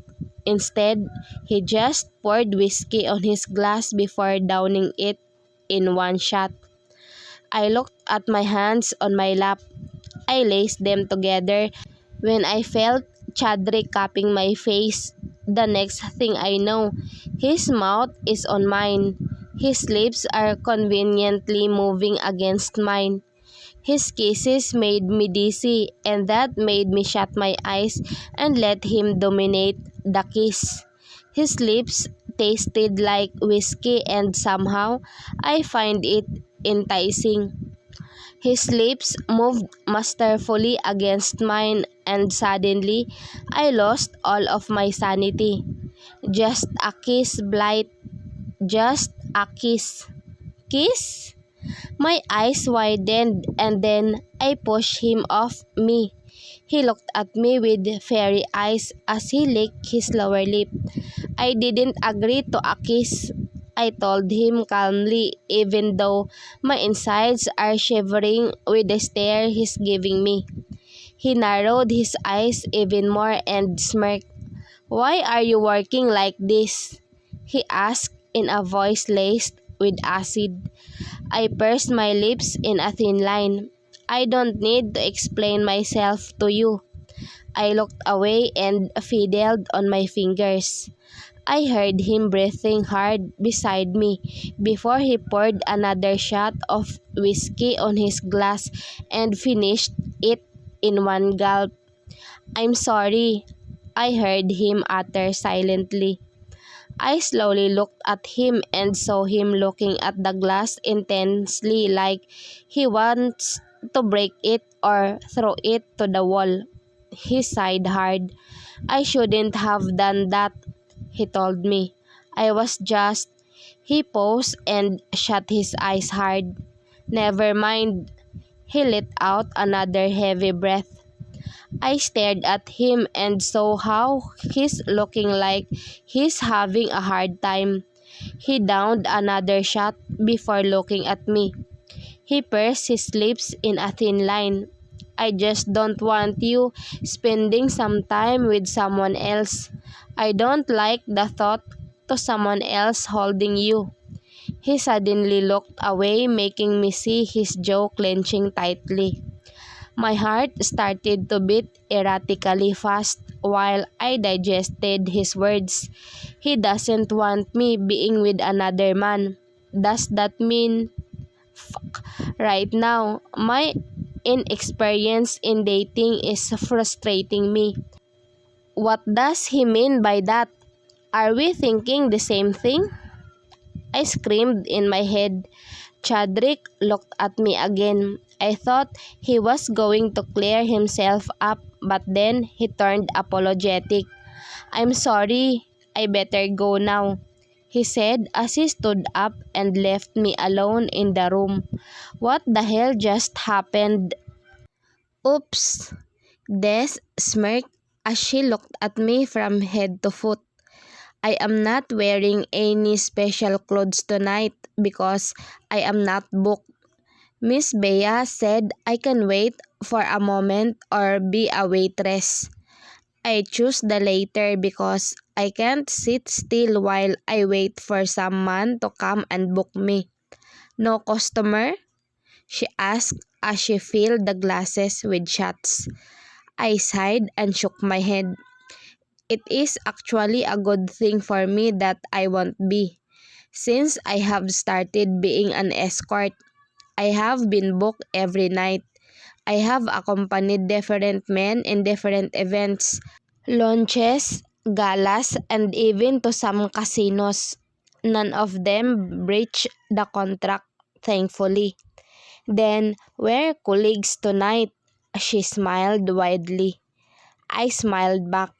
"I missed doing this," I said as I went to the counter and started pouring drinks. "Homer is late tonight.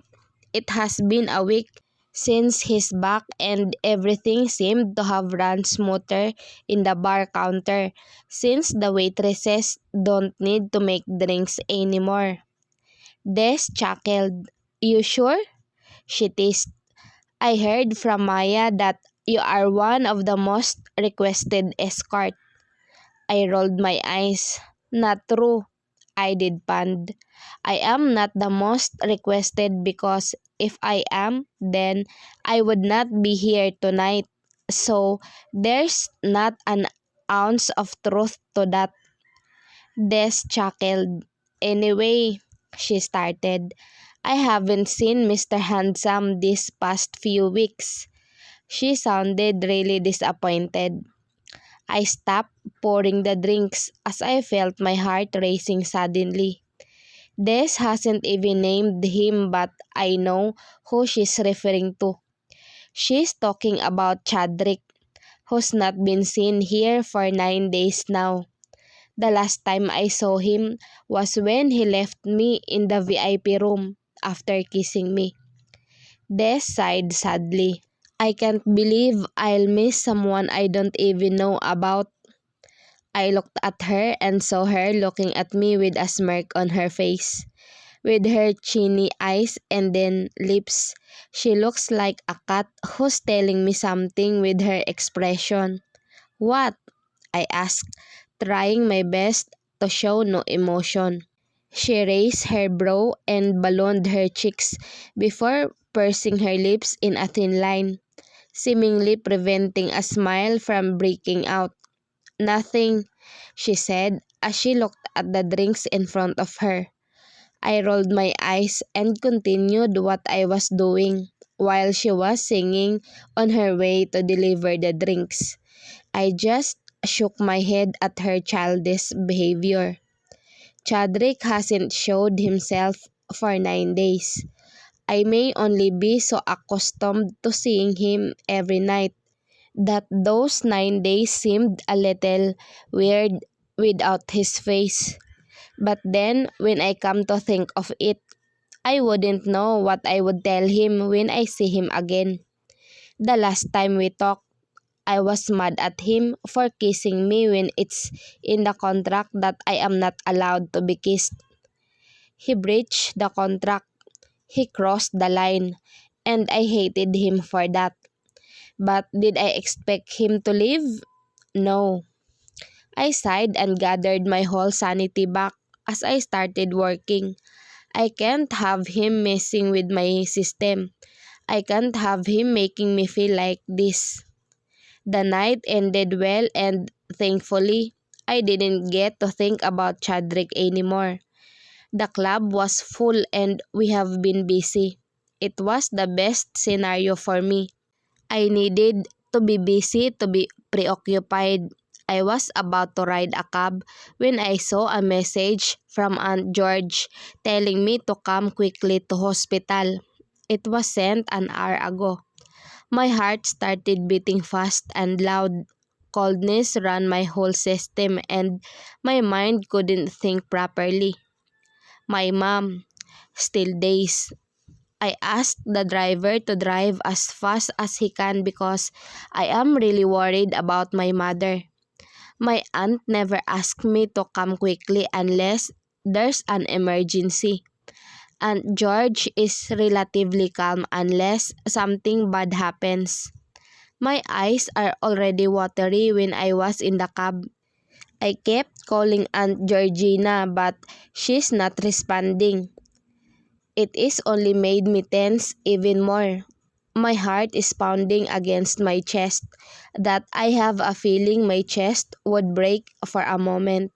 I needed to be in the hospital. I needed to see my mother.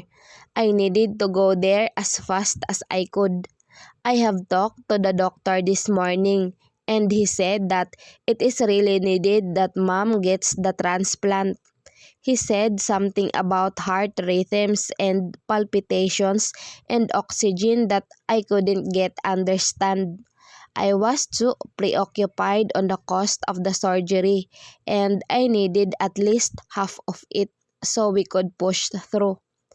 I went on to loan some money from the bank, but they said that they couldn't give me much. I am already thinking of selling some more properties, but Aunt Georgina stopped me. She said I might need the properties eventually. But do I have to think of the future now? Mom's life is at stake. I need all the money I could get. I don't care if I lose a property or all of the remaining properties as long as I don't lose my mother. I ran as quickly as I can when the driver pulled over the hospital. My mom's room is in the 6th floor and I use the stairs because the lift is taking too much of my time. I was nearly breathless when I saw my aunt crying on the hallway. My anxiety and fear doubled as I ran to her. She looked at me with tears in her face. Seeing her face made me bawl my eyes out as well without even knowing the real situation. "What happened?" I asked, crying hard. Aunt George shook her head. "Your mom, Blight, she had difficulty of breathing and they had to intubate her," she said in between sobs. "The medical staffs are still in the room. They will transfer her to the ICU after this." I shut my eyes and felt the whole world crashing under my feet. My mom, she's getting worse. I need to do everything now. I need to exhaust every way where I can make money. I'll try to call somebody in Hawaii if I could borrow money. I have also raised a funding account for your mother. I believe it already reached about $30,000. I got the 40 grand you gave me last week and the money from the small land I sold. We already have around $150 now. I looked at Aunt George, who seemed to have calculated everything. I hugged her tightly. "What do I do without you?" I asked her, and she just caressed my back. "I love you and your mom, Blight. Sar is my only sister. I would do everything for her too," she whispered. "So please, let's be strong for her, okay?" I appreciate it so well that she's trying to be strong for us. This moment makes the two of us weak, but I am thankful that she's providing strength for the both of us. Because, truth be told, I feel like I am going to go insane without her. I lost it without her. We stayed there, crying and hugging each other, until we saw the doctor come out of the room. He updated us about the case of my mom. "I'm sorry, Blight, but your mother's condition is getting worse. We need to operate on her as soon as possible if we don't want it to be too late," he said in a serious and sad tone. My heart seemed to have sunk right there when I heard that. For the first time in my life, I hated not having enough money. I wanted to call my father. Should I just call him? I looked at Aunt George, who is gathering all my mom's things while mom was being transferred to the ICU. I cleared my throat before sighing out loud. Do, do you think I can ask Dad for help?" I asked. Aunt George stopped and looked at me. She knew what went wrong between Mom and Dad. He left us without a word, came back only to tell me that he'll shoulder everything for my college studies. I didn't want it, but Mom insisted that I needed it. Now I regret everything about it. I shouldn't have accepted that. But now, I will have to swallow my pride. I need my mom. I'll put everything at stake, even my pride. "Blight," Aunt George called me in a warning tone. She shook her head, disapproving my decision. "Your mom vehemently told me to never ask your father for anything," she said. "She won't like it if you ask for help from your father." My lips parted. unable to speak because of the change in her tone. She's usually calm, but now I can see tension in her face. She's against my idea. I wanted to retaliate, but I remembered what my mother told me before. Don't ask your father for anything. If he gives you, then take it. If he doesn't, then that's okay too. I promised that I wouldn't, but would that promise be enough? It's her life that's at stake now. Aunt Georgina and I were waiting in the lounge. No visitors are allowed inside, so we have to stay out and wait for the visiting hours.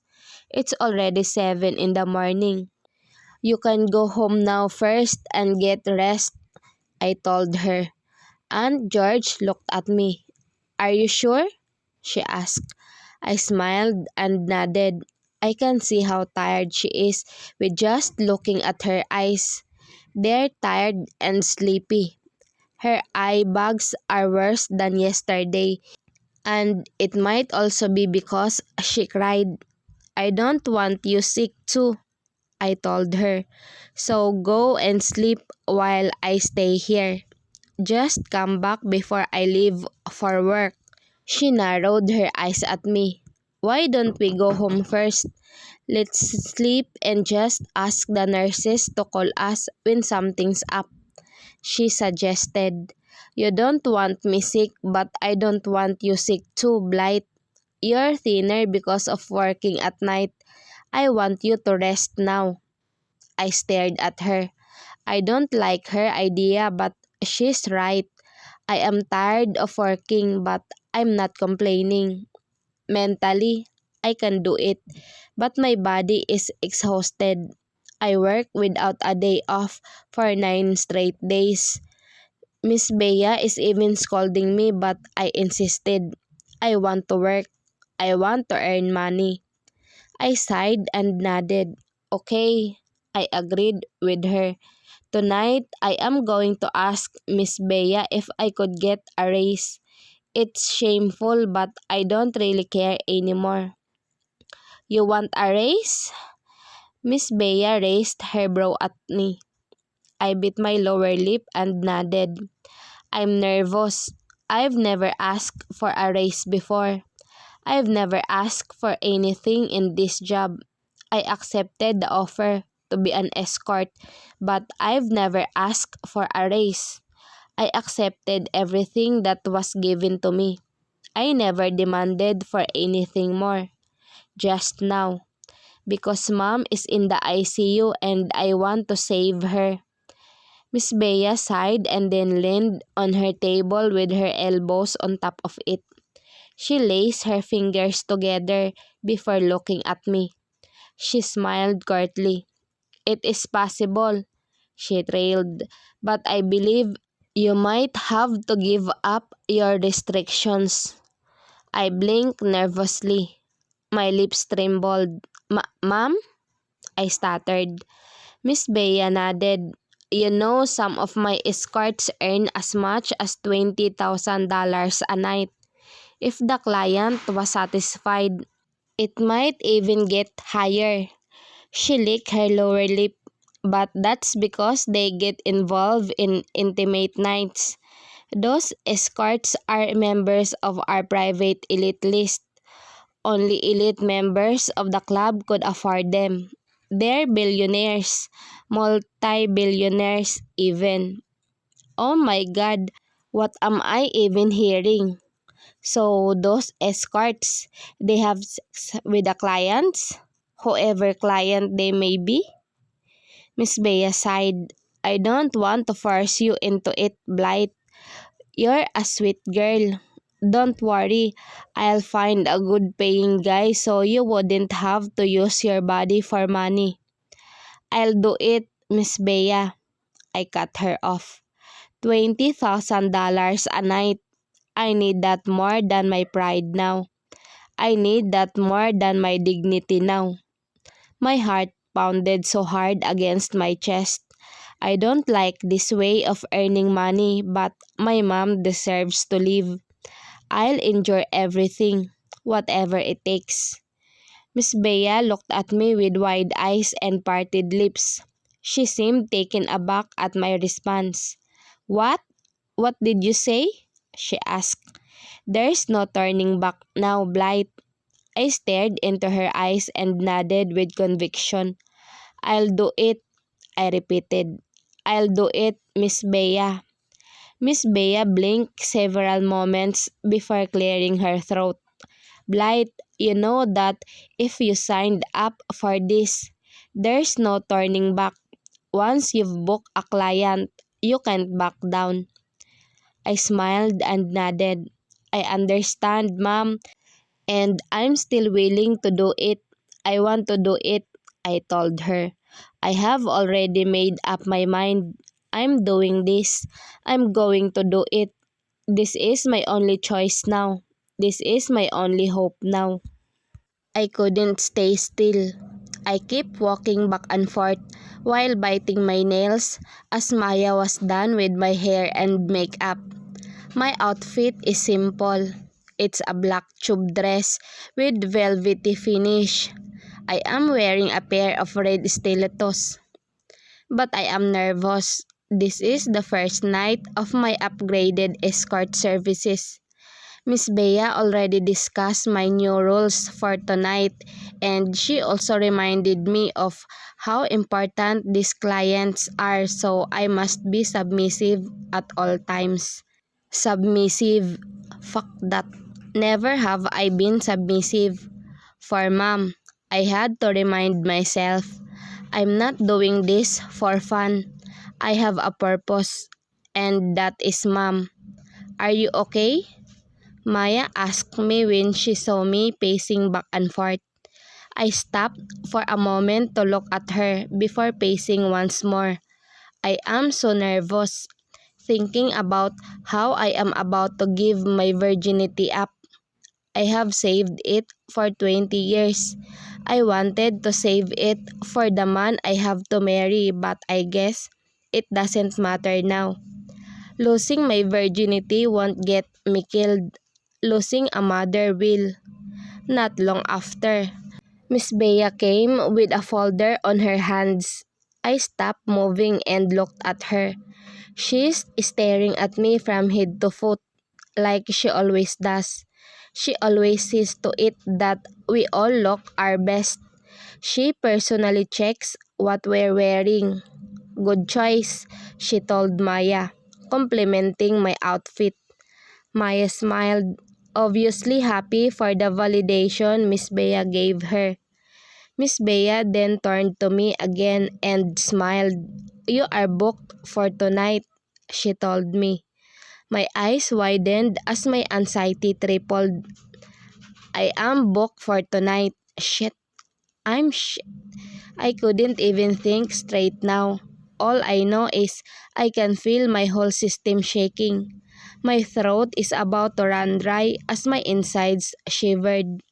He offered a high price, $50,000 for tonight. Miss Bea continued. "What? $50,000 for tonight? For tonight alone?" Miss Bea smiled curtly. "He's a very important client, so you have to do your best," she reminded me. "He's coming in an hour. Go to room 8 for your first meet-up. You two might go out of her. Be ready." She didn't even wait for my response and just left me in the room, taking Maya with her. The moment she closed the door, I was down on the floor, unable to process all the things that I heard today. It was the most shocking 5 minutes in my life. I am booked, and that means I will lose my virginity tonight. I am going to be paid $50,000 for tonight alone. We might leave this place and spend the night somewhere else. He's an important client, so I need do my best. That's the most vital reminder of Miss Bea. And like she said, I need to be submissive to be able to pull this all off. I need to satisfy the client. I picked myself up and sat in front of the huge mirror. I looked at my reflection and tried to talk to it internally. I can do this. This is nothing compared to the pain of my mother is feeling now. So there's no need to feel this way. Just do it, Blight, I told myself. Endure it. Nothing pays a lot more than this, so I need to endure it.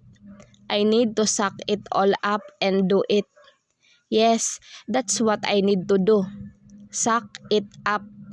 I spent the next 30 minutes cheering myself up and satisfying everything that I am going to do.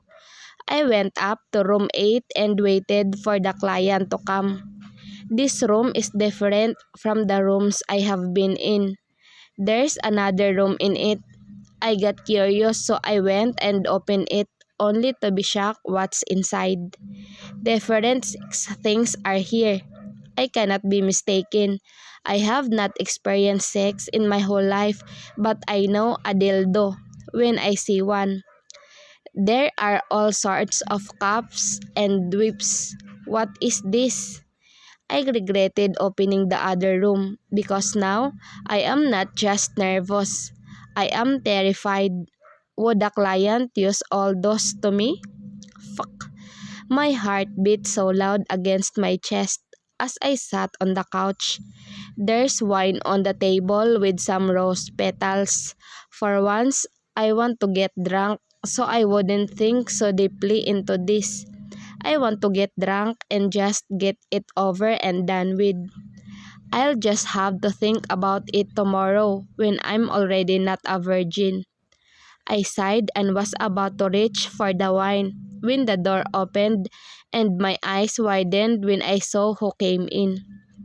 At first, I thought I was just dreaming, hallucinating. But when the light has finally dawned on his face, I knew who he was. Chadrick? I stuttered as my throat ran dry. I haven't seen him in 10 days and now he's here and he's the very important client that Miss Bea is talking about. Now, I just want to run away. I think it's better if it's a total stranger. Having Chadrick here only puts me in a lot of pressure. Add the fact that his presence intimidates me a lot. Now, I only have one thing to do. Run as far as I can. Away from here. Away from him. Chadrick boasted his familiar smirk as he walked towards me. I won't be breaching any contract tonight, right? Even when I fuck you. My eyes widened and my throat ran dry. His vulgar words sent shivers to my spine. This man seems different from the Chadrick I have known before. I know that he's already intense before, but that's nothing compared to his aura now. He's cold and it feels like he's mad. Although I don't know why he should be mad. Last time I checked, I should be the mad one. But that doesn't matter now, right? He's my client now and I have to be submissive. Chadrick sat beside me and saw to it that he would be as close to me as he can. I stilled on my spot, unable to even move my head to look at him. I felt his hand on my waist before he pulled me even closer to his side. I could feel his breath on my ear. "Are you nervous?" he asked in a husky but dangerous voice. Nervous?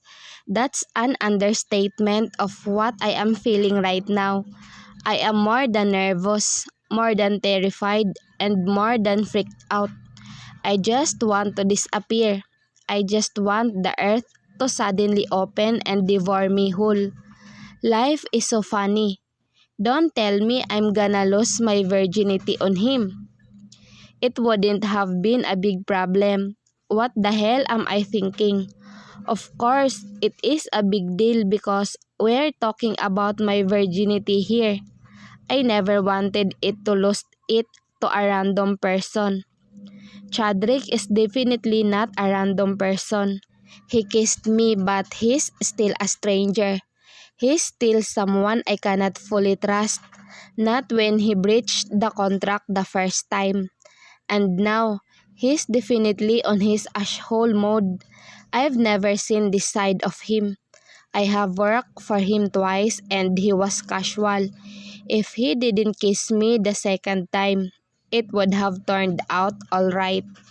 He's got a kind of side, but it's nowhere to be found now. Chadrick suddenly buried his face on my neck. I couldn't even move because I was conscious that his lips are just on the nook of my neck. "I didn't want to see you here," he whispered. "Why are you doing this?" I swallowed hard and looked at my fingers. I don't want to disclose my reasons. It's a personal matter, but thanks to him, my mind has now reset. For mom, for my mom. I don't care about whatever anymore. I have no choice but to do this. I have no other options in raising a lot of money in a short period of time. This is what I have. This is what I can do. You don't have to know, I replied him, not a little more confident. I felt him stiffening as his grip on me tightened. He pushed his body on mine even harder, making me hold my breath. This time, I can feel his lips are fully pressed on my skin. His hand moved up and rested just under my left boob. "Then, are you saying that you're okay with everything that I'll do to you?" His voice was dangerous. I can already feel that he's about to do something that I would probably never forget. I moved his hand over my boob and I had to stop myself from shivering from his move. I swallowed hard and made sure that it wouldn't make a sound. "I know you're a virgin," he told me once again using his raspy voice. "Don't worry, I will be gentle." My breath hitched as his hand swiftly moved to my thigh. He pushed the hem of my dress up and caressed my inner thigh. Heat rushed through my system as his fingers started to hitch up, getting nearer and nearer to my core. I bit my lip hard to prevent my mouth from moaning stupidly. I don't want to moan because that would only make him think that I am enjoying this. I am not. I don't enjoy this. Shit. My eyes widened as I felt his fingers over my panties. I pursed my lips so hard and shut my eyes while clenching my fist. He started to rub his fingers over my panties and I couldn't do anything. I wanted to stop him, but my body couldn't move. I feel like I am paralyzed. My hands remain clenching and I can't seem to do anything about it. "Do you like it?" he asked me in a whisper. I shut my eyes even more. I don't want to answer him. I don't want to talk to him now. Damn, I don't even want to talk to myself now because I don't like what I am feeling. Chadrick started to insert his fingers inside my panties, and that's when I groaned. Hearing that, he chuckled and kissed my earlobe. "We'll do a lot of foreplays tonight," he whispered. "I'm not doing you here, but I can give you your first release." What? I couldn't even comprehend his words anymore. All I was focusing is on his finger on my throbbing flesh. He began rubbing it and all I could do was gasp at the feeling that he is giving me. He suddenly traced my center line and I couldn't help but arch my back. I felt him breathing on my ear. "You like that, baby?" he asked in a sensual tone that made me even hotter and more bothered. I swallowed hard and bit back all the moans wanting to come out.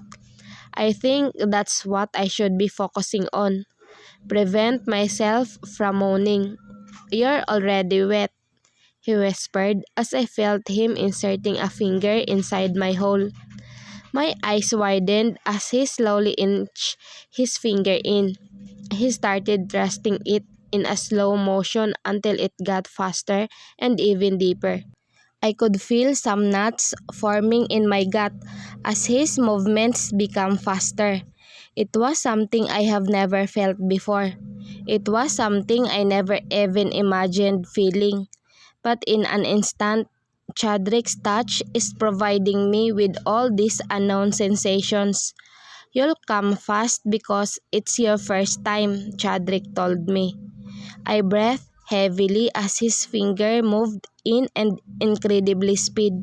He even crooked it, making me lose all my remaining sanity in mind. I had to scold myself mentally because it's only his fucking finger. What more when it's already his? I felt a foreign sensation building inside me, wanting to be released. My hips moved instinctively with his finger before I convulsed on his side. I held onto his thigh and panted hard as I took my release. Chadrick massaged my folds one last time before removing his touch on me. He kissed my earlobe before licking his finger. Shit, he muttered. Let's get out of here, he said in a low growl before pulling me out of the room. I was dizzy when we arrived at the elevator of a prestigious hotel. I didn't even know how I looked when Chadrick asked for a room from the receptionist. And now we're inside the lift and he couldn't stop touching me. I looked up and saw a CCTV camera. I was about to retaliate, but then it seemed like he knew what I was about to do. So he crushed his lips on my mouth and drowned me with his intoxicating kisses. I moaned against his mouth as my back met the cold wall. My hands are around his neck while his are caressing my inner thighs. His fingers inch higher and higher, making me die in anticipation. I could almost feel him touch my core when the lift opened. Chadrick hastily pulled me out and led me to the suite he just got for the both of us. He swiftly opened the door through the keycard and locked it as soon as we both got inside. He leaned me on the door, devouring my mouth and showering me with hot and even more intense kisses. He cupped my jaw and caressed it with his thumb while his other hand pulled my dress down. He traced my neck and shoulder before he found my breast. Millions of volts of electricity came to my system as I felt his rough palm against my erected nipple. I have never been touched there. I have never had this kind of feeling from before. I have never felt this way before. No one has ever touched me or kissed me like this. Only Chadrick. I can't believe I am giving him the chance to ruin me with all the thoughts that are going to come to me later on when I'm sober from his kisses. I gasped when I felt him pinch my nipple. I stopped kissing him and ended up staring at him, seeing through his dark and piercing stare.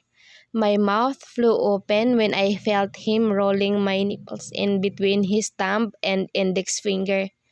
Hmm, I moaned out loud. His kisses went to my jaw, then down to my neck, giving me butterflies not only on my stomach but throughout my entire system. I've only read about this since I don't have any experience with men. I didn't have anyone kiss me this crazy. I haven't had anyone touch me like this. I bit my lip tightly as I felt him sucking a certain spot on my neck, making me moan even more.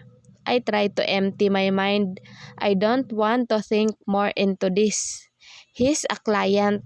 He's doing what he's paid me for. I need to submit, only submit.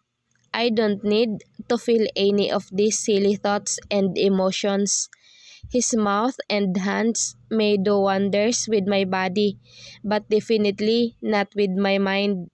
This man is not the Chadrick that I first knew, not the caring one, not the considerate one, and definitely not the one I like. This man is far from the Chadrick I thought I liked. This one is rugged, this one is rough, and filthy rich. It's so annoying. His mouth traveled down my collarbone, and even lower until his lips reached the valley of my breast. He ran his nose on my skin, making my breathing hitch as I could feel his face in the middle of my breast. Fuck. I gulped hard, anticipating for his next move. I tried to compose myself, to gather all the sanity that's left while he stayed static in his position. I shouldn't moan. I shouldn't react. He can do whatever he wants with me, but I shouldn't forbid myself to. Damn it. I froze on my spot when I felt his mouth engulfing my nipple. His tongue rolled around my peak while his other hand kneaded my other breast. I placed my hands on my side, tightly clenched, while he sucked my nipple, like a baby ever so thirsty. I bit my lower lip and shut my eyes as tightly as I could to prevent a moan from escaping my lips. I'm already so dizzy. My knees are about to wobble, and if he's not pinning to the door, I believe I would really slump down the floor because of how weak he's already made me. Hmm, I heard him moan against my breast as he transferred to another nipple, doing the same exact thing he did on the other one. He started to push my dress down until it reached my hips, and with another swift move, the dress is fully off me. His touch sent tingles to my whole system, and now that I am only on my underwear, I won't be surprised if I shuddered under his touch. He moaned against my once more before leaving it to kiss me torridly on the lips. Fuck, he mumbled in between the kiss. He nibbled on my lower lip and sucked it. That's why I couldn't stop the moan coming out of my lips. Mmm. He smirked, and that's when I knew that it was his plan to make me moan that way. Moan for me, baby, he whispered as I felt his fingers inside my sock panties. He caressed my clit before kissing my earlobe. Fucking wet for me. My throat ran dry the moment I heard the ripping sound of my panties. He spread my legs wider as he kissed my jaw. Now, let me have my share of taste, he whispered before kneeling in front of me. My eyes widened when I realized what he was about to do. What? But when I was about to stop him, his lips were already on me, just like what his fingers did to me in the room. His tongue is doing me wonders I have never imagined existed. The way his tongue moved against my clit sent me foreign tingles into my stomach and into my spine. I bit my lips so hard as I reached for his head, feasting on his hair for support. His tongue flicked and my whole body is already on fire. I have read about carnal desire, but I have never thought that it actually felt this intense. Sex is something I have never imagined before because it wasn't really on my agenda. The people I know in the university are all obsessed about it, and I've always wondered how good it must be for them to be addicted to it. Chadrick hasn't me yet, but I somehow am starting to understand the real reason why sex is What am I even thinking? All these things? I'm doing it all for the money. I'm letting him touch me because he paid me 50 grand for tonight. It should be worth it. I hope. After all, 50 grand is a fair price for my mother's operation. I shouldn't think about anything else now. I only need to focus on the reason why I am doing this. All the other stuff don't matter anymore. Pride, dignity, virginity. What would I do with them when my mom is gone? I couldn't find another mother, even if I had them. So I need to suck it all up now. Swallow my pride and dignity. Let go of my virginity, if need be. I need my mother. I need to raise money for her heart transplant surgery. Chadrick's tongue delved into my slick hole, while his thumb rubbed my clit. And shit, how good does that made me feel? I felt my inside churning the moment I felt his tongue thrusting in and out of me. A familiar foreign sensation is starting to build up inside me as he picked up his pace on me. I muttered under my breath, denying a moan from coming out my mouth. No moaning, no moaning, no moan. Chadrick, I gasped and moaned out loud when I shuddered and exploded all into his mouth. I panted so hard as Chadrick stood up and wiped his lips with the back of his hand. He smirked at me as he removed his shirt and unbuckled his belt. I was already so spent, but I couldn't help but admire his perfect body. It's as if it's delicately sculptured by the experts. I have always known that he has a great physique, but I never really wondered what's underneath those clothes. And now, he's here. His whole body is already here right in front of me. He unbuttoned his pants and pushed it down, leaving him now in his boxers.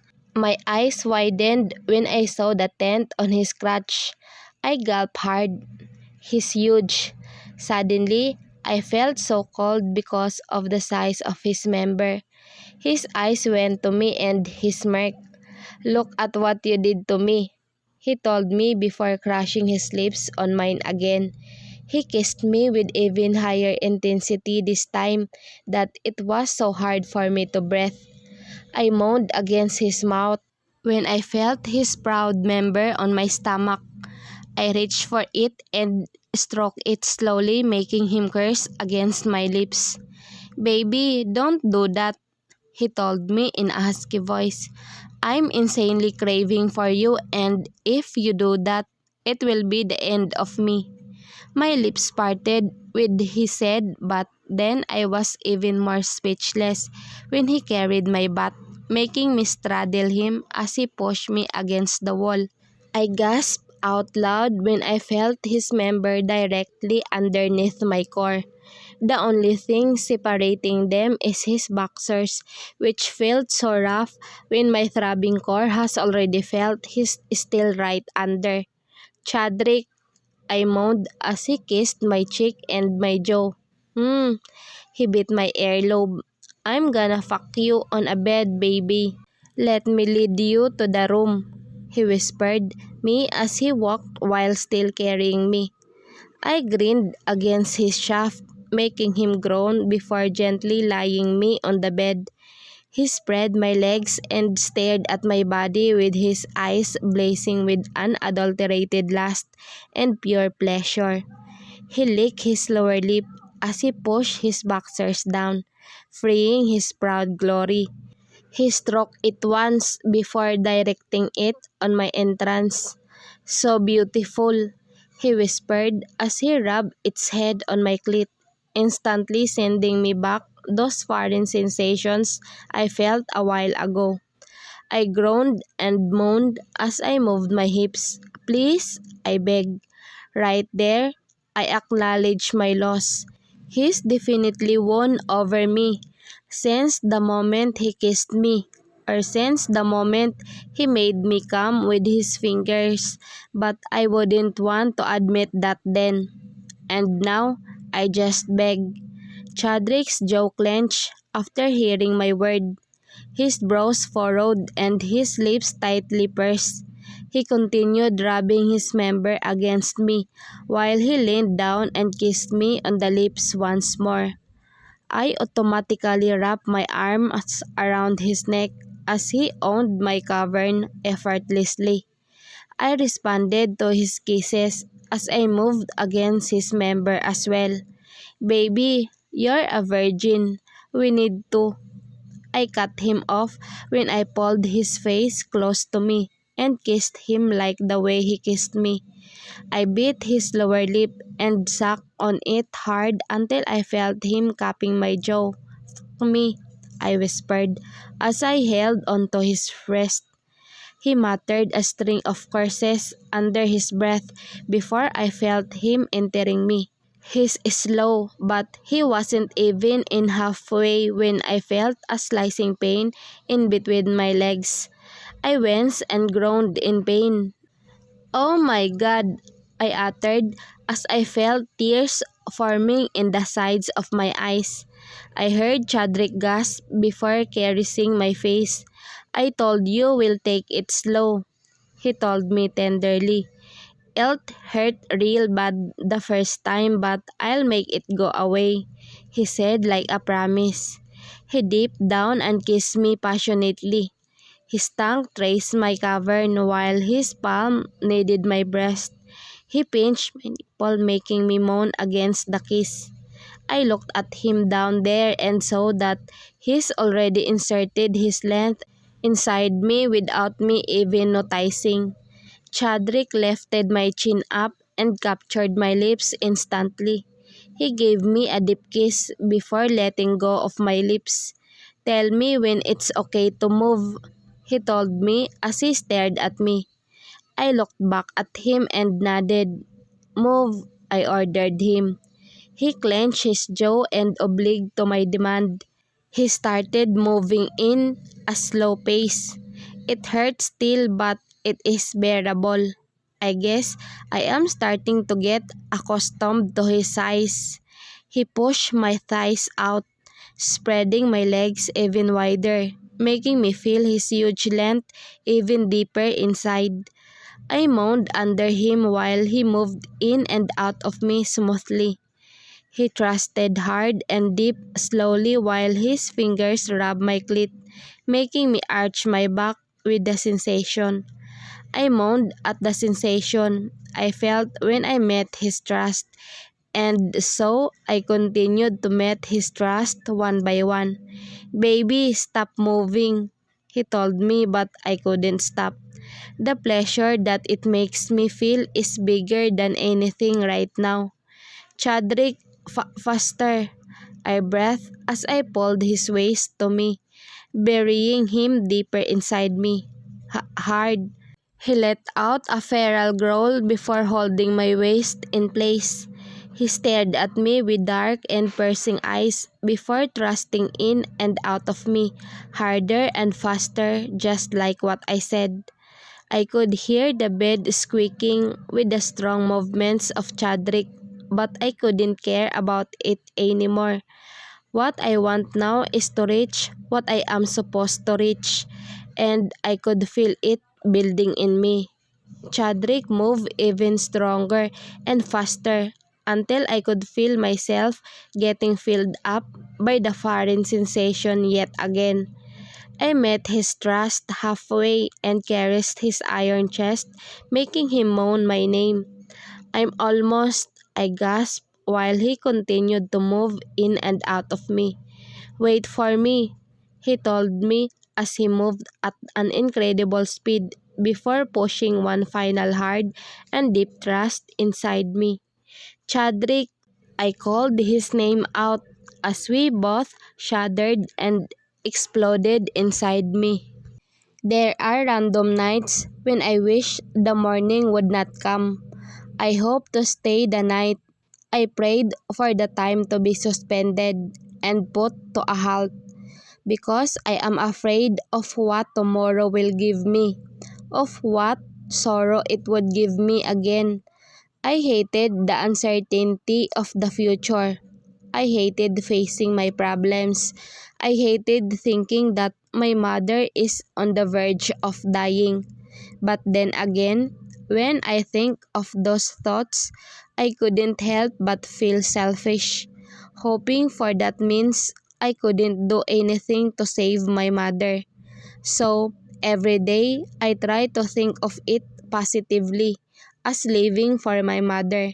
That way, I won't think It is a bother to live with my hands full of problems. However, today is different. I opened my eyes and found myself in an unknown room, wrapped around soft and thick sheets. I sat up and rested on the bed's headboard. All the things that happened last night came flashing in my head like a tornado, and instantly my mind is in a haywire. I shut my eyes and laid my head low, dropping it to my knees. Stupid, stupid, I muttered under my breath. I must admit that I am stupid for agreeing to this, but I am fully aware that I am doing this for my mother. So all reasons be damned. I took a deep breath and mustered all the courage to look around the room. It's already empty. I looked at the floor and saw my clothes scattered around. Where is Chadrick? I bit my lip and slowly picked up my clothes on the floor. My whole body is aching. And now I have to do this every night? Can someone actually enjoy it every night? It was only one night, but I feel like my whole body couldn't handle another night like this. I endured the pain and put my clothes on. I was already fixing my hair and my face when I saw a note on the table. The payment is wired, Chadrick. My heart sank when I read the note that Chadrick left me. I know that I am already feeling down and dirty, but reading his note now, seeing how casual he sounded, like the sex didn't matter to him at all. But then, who am I kidding? It's supposed to not matter anyway. I am paid for it and it was bound to be this way. However, my body seemed to have a mind of its own because I can feel my eyes burning, and in a second, tears started flowing down. I pulled the chair out and sat on it while I cried. I don't exactly know why I am crying. Is it because I was left alone after my first ever experience? Or is it because it hurts that I have no choice but to do this? Either way, my heart is painfully clenching in my chest to the point even breathing is hard. This is not what I imagined my first time to be. I wanted it to be a vanilla and rainbows, something that would make me feel the sincerity and the feelings of my partner. This, this is pure fucking with no strings attached, with no emotions involved. And this is what I need to overcome. I need to stop being emotional and start being rational and practical. Emotions have no place in this line of job. Emotions would only make me weak. Emotions would only stop me from my goal. I can do it. I cheered on myself as I wiped the tears that flowed on my cheek. I can do it. And that moment, I have finally decided to be stone cold. Your mom is awake, Aunt George told me when I finally got to the hospital. To hell with that note. I am going to work every night and earn more than what I need for my mother's operation. I smiled and looked at the window. My mom is still in the ICU, so we couldn't stay by her side. But then, we can look at her from the glass window and see what she's doing. Mom is looking at me and even wave while there's still the tube on her mouth. I smiled widely and waved back. The doctor said she's stable for now, Aunt Georgina told me. I looked at her and nodded. That's good to know, I replied before turning to my mother again. He also said that if everything goes well, they could remove the tube by tomorrow. I sighed a breath of relief. Hearing a good news is refreshing after all the bad things that I experienced last night and this morning. Are you not going home to sleep? Aunt Georgina asked. I shook my head. I'm tired and sleepy, but then I don't want to go home yet. I'll stay here until lunchtime and go home after, I told her. My aunt nodded and then motioned that we sit on the bench first. I don't want you over-exhausting yourself, Blight. I'm sure your mother would not like it too, she told me. I sighed and smiled. It's okay. I want to work hard so we could raise a lot of money for mom's transplant, I replied. Yes, even if I sell my whole being, even if I feel dirty with no dignity, I will work hard for my mother. I can lose myself, but not my mother. Aunt Georgina and I stayed there until lunchtime before we both went home because Mom is already sleeping and we wanted to rest too. I guess Aunt George is right. I need to rest if I want to work without getting sick. So I did rest, and at night, I want to work again. Wow, look at you. Des greeted me when she saw me already all dressed up. I bet you earned a lot more now. I rolled my eyes at and sighed. Where do you get your news anyway? I asked as I stayed at the bar. Miss Bea told me that my client will come a little later tonight, so I had the time to talk to Des first, and this is definitely what I get for finding leisure time before my hell night. You know, Maya and I live in the same neighborhood. We walked home together yesterday, and she told me about your change of preference. I sighed in frustration. She's really making gossips about me, I said under my breath. Des laughed when she heard what I said. She's not making gossips, though, because it's true, she chuckled. I glared at her, but that only made her laugh even louder. I rolled my eyes and shook my head at her. She's a little too excited about my own work. I wish I was too. I stayed at the bar for about an hour until Miss Bea told me that my client is on his way. A feeling of disgust automatically attacked my gut when I dragged my feet to the room assigned to me. It's a different client. I pray it's a different client because I don't have any intention to see Chadrick once more. Last night was the nightmare of my life, and I don't want to have a repeat of that nightmare. I want to meet someone else.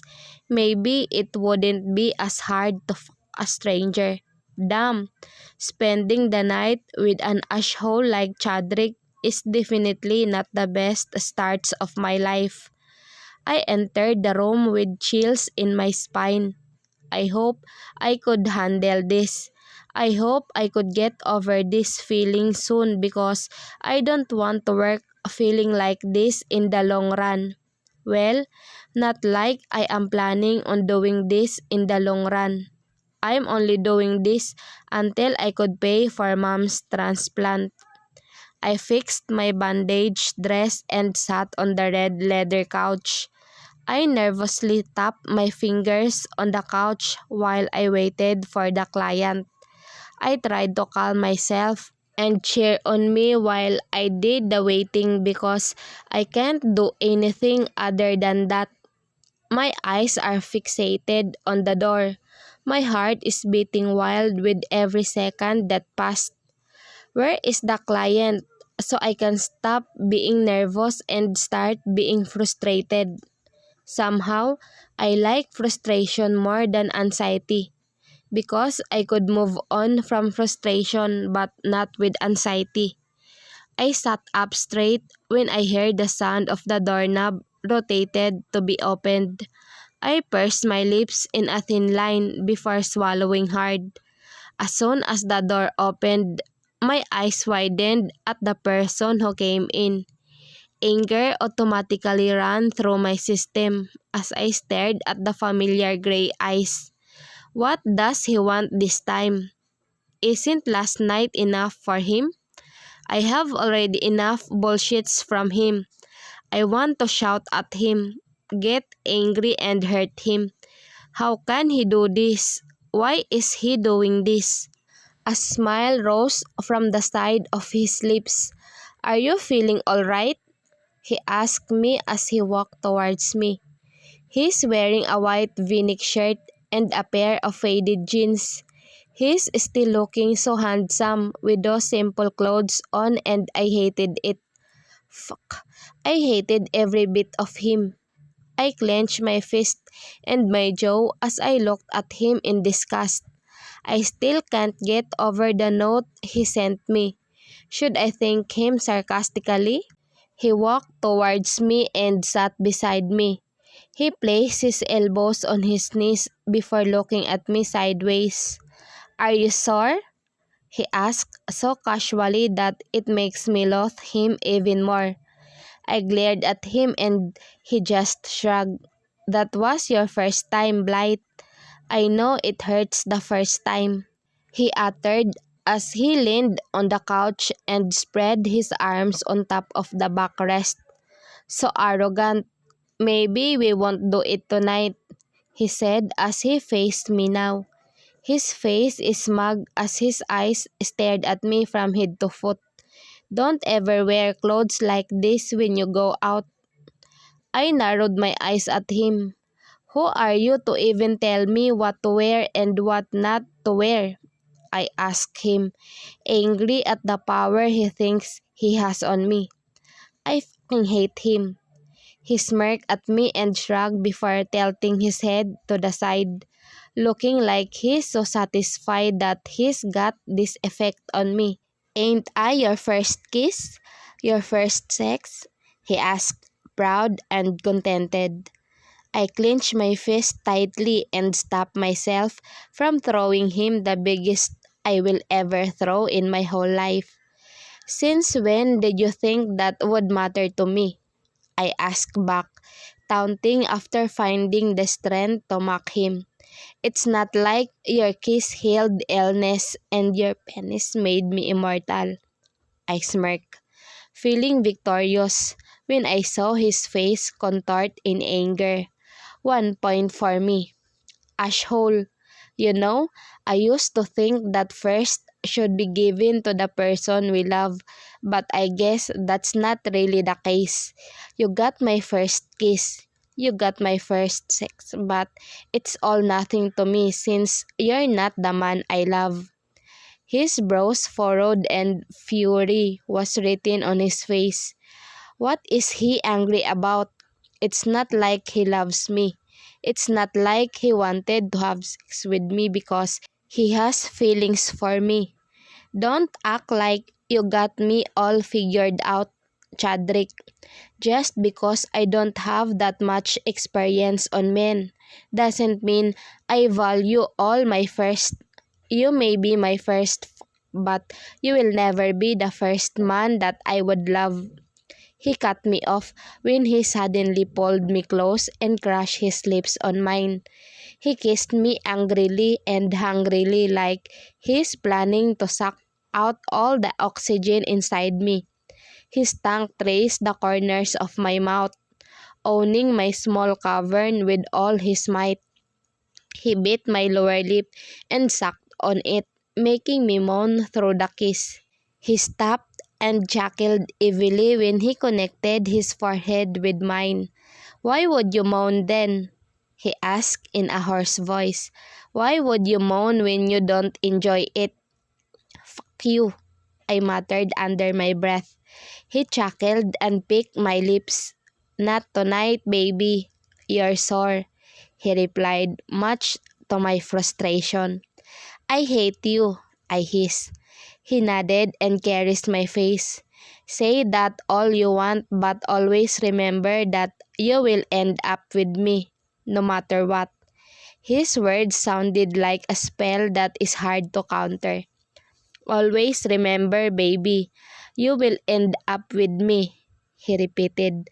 I'll do whatever it takes to be sure you'll end up with me. No one else but me. I don't know how long we kept kissing. We left the room and we made out in his car.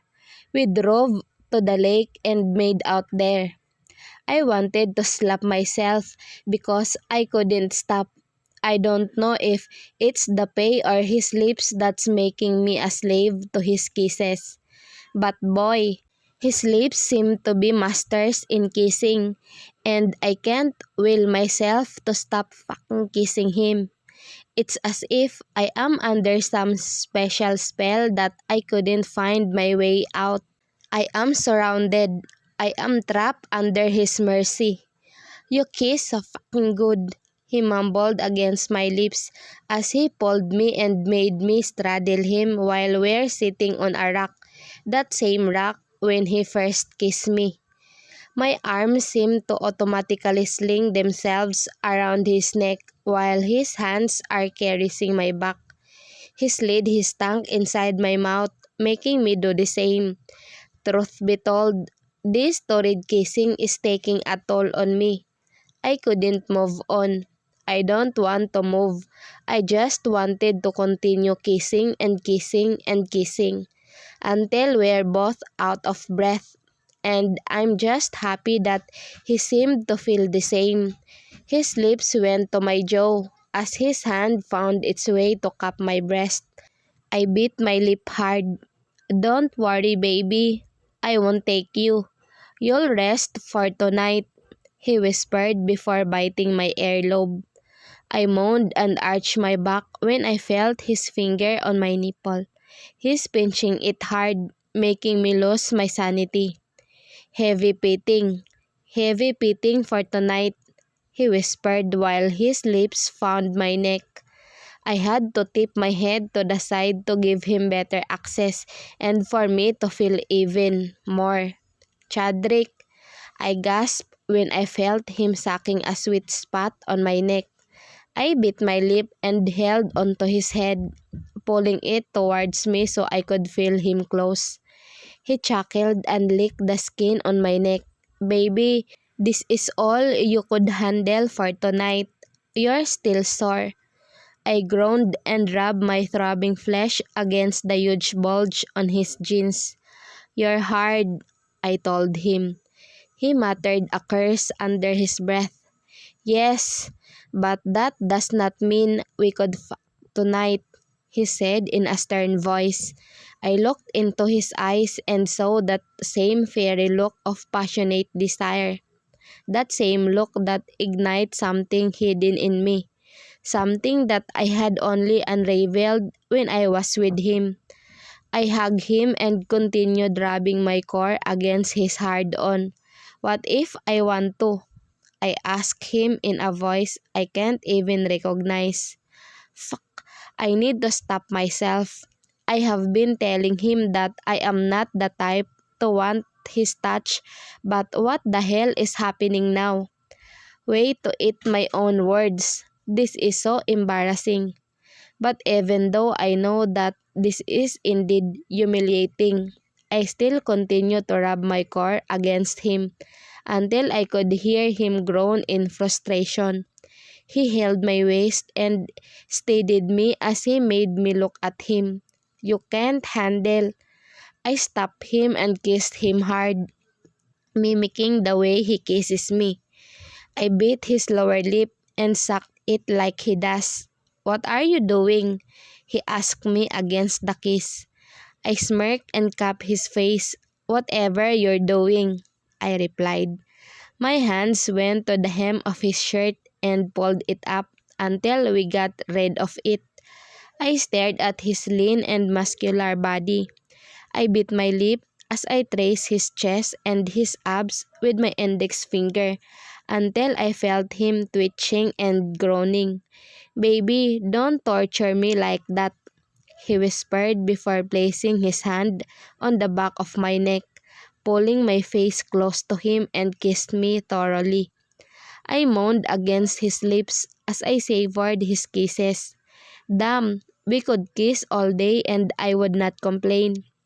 His hand went to my thigh and lifted my skirt up. He gently carries my thigh before reaching for the waistband of my panties. My eyes widened when I felt him rip my panties apart. What? I couldn't finish what I was about to say when I finally felt his fingers on my clit, rubbing it, making me go insane in the sensation that is brought to my system. Don't torture me, Blight, he whispered like a chant as I felt him inserting a finger inside me slowly. I shut my eyes and bit my lip hard as I felt his finger enter me. Does it hurt? He asked. I shook my head and held onto his shoulders. Hmm, I moaned as I felt him going deeper and deeper. More, I gasped as I leaned my forehead on his. Are you sure you want me to fuck you, Blight? He asked. Are you sure you can handle me tonight? He pushed his finger deeper and deeper. I arched my back. Shit, I gasped as I felt him crocking his finger deep inside me. You like that? He asked in a sexual way. I nodded and urged him to do me more. I am already crazy for his touch. I'm definitely going to regret this when I'm sane. But now, I just want him to make me feel the way I felt last night again. Please? I begged as I started to move up and down his freaking fingers. I could feel his lips on my neck. I'll make you come once before I take you out here, he whispered. I nodded. I didn't care if we're in front of the lake. All I wanted was for him to make me feel better than this. He started to plunge his finger in and out of me, while his mouth did wonders to my jaw, my neck, and my collarbone. I met his thrust in a synchronized rhythm until I could already feel a building sensation in my womb. I moved even faster and moaned his name out loud until I felt myself coming on his finger. I stopped, panting hard while I looked at his face. He's smiling at me, seemingly contented at what I just did. Beautiful, he whispered before pulling me up, only to put me down on the rock we were sitting on. I looked at him as he unbuckled his belt and undid his jeans. His jaw is continuously clenched as he pulled his jeans and boxers down, freeing his proud glory. My eyes widened. I can't even remember if that's as huge as what I saw last night because I feel like this one is bigger. Is that even possible? Are you sure you can handle me? He asked. I gulped hard and nodded. Chadrick narrowed his eyes at me. Are you sure? He asked as he positioned his member on my wet core. I nodded. Please, I begged as he continued rubbing the head of his shaft on my center. Shit, I moaned when I felt it touching my clit. I heard him let out a feral growl before taking me on the rock. I must have been addicted to him to make me want him every single time. I woke up in a bed.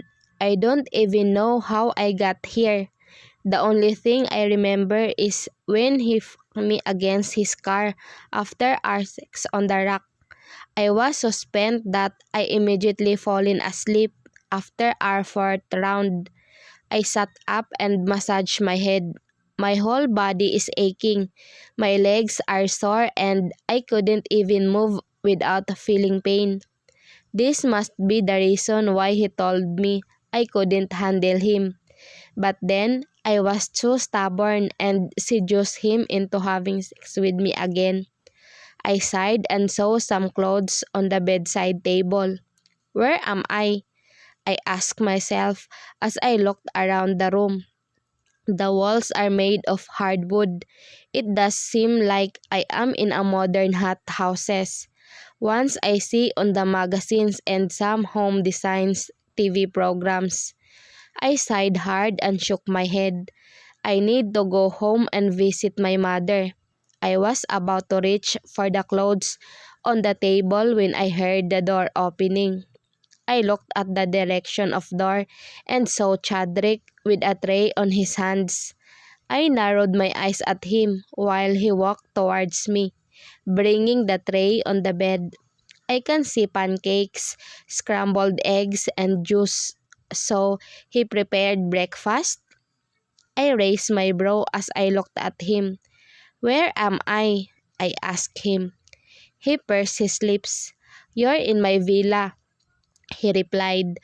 "Go on and eat first. When you're ready, I'll drive you home," he ordered me with his voice void of humor. I narrowed my eyes at him. "I'm not hungry," I said. "Take me home," I ordered him instead. Chadrick raised his brow and nodded. "Okay," he said as he took the tray.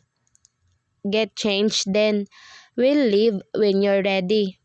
He walked to the door and left me all alone in the room. I clenched my fist tightly. "What an asshole," I mumbled under my breath as I stood up and enjoyed the pain while I changed as fast as I could. The last time I remember, he left me in a hotel with a note saying that he has wired the money. He shouldn't act like he's a good man now and cook my breakfast. I had seen the worst of him, that even the slightest good in him wouldn't make my impression of him change. I was mentally cursing and swearing at Chadrick until I finished changing because I could feel my body ache with every move I make. He gave me a bright yellow maxi dress, so it's what I wore. I tied my hair up in a messy bun because it's so frizzy if I put it down. I just washed my face because I didn't have any powder with me. I put on the pair of flats I saw him in room. Before going out, I saw him sitting on the couch while watching some news on the TV. I cleared my throat and he looked at me from head to foot. He clenched his jaw before nodding. "Are you ready?" he asked. I nodded. He turned the TV off and he grabbed his keys on top of the table. "Let's go then," he muttered before heading off to the door. I glared at his back, annoyed of the coldness in him. But then again, what made him think I would care if he's cold to me or not? I hate him, and I'm going to continue hating him until I get off this slump. Until the day my mom would be freely walking under the sun. I would definitely swear at him. I followed him and got into the car. So, the nearby villa was his? No wonder he didn't care about CCTVs and people lurking around here. It's his. I fastened my seatbelt and waited for him to revive the engine.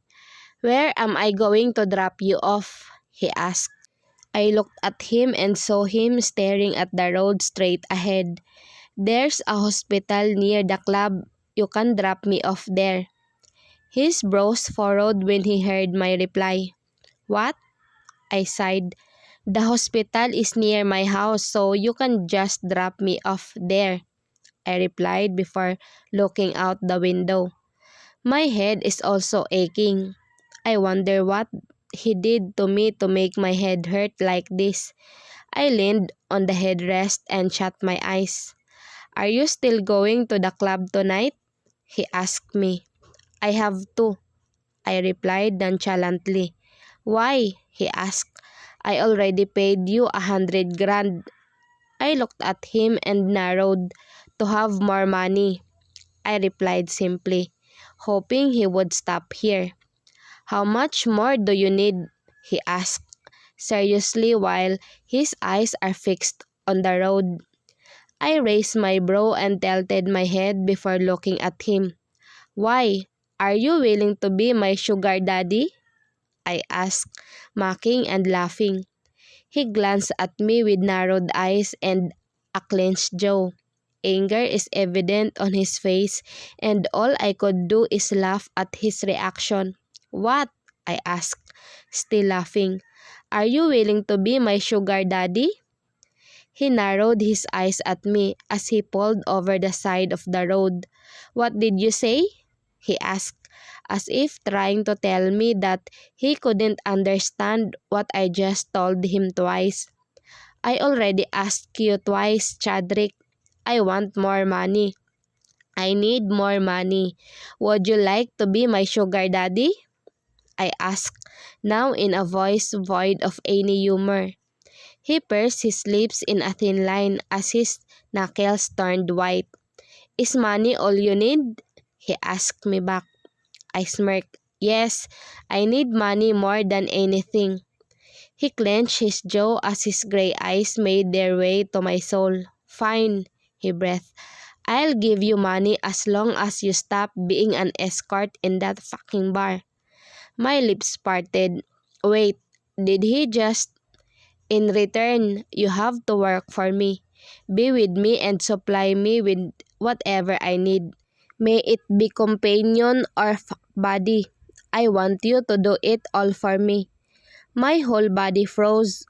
What the hell is happening?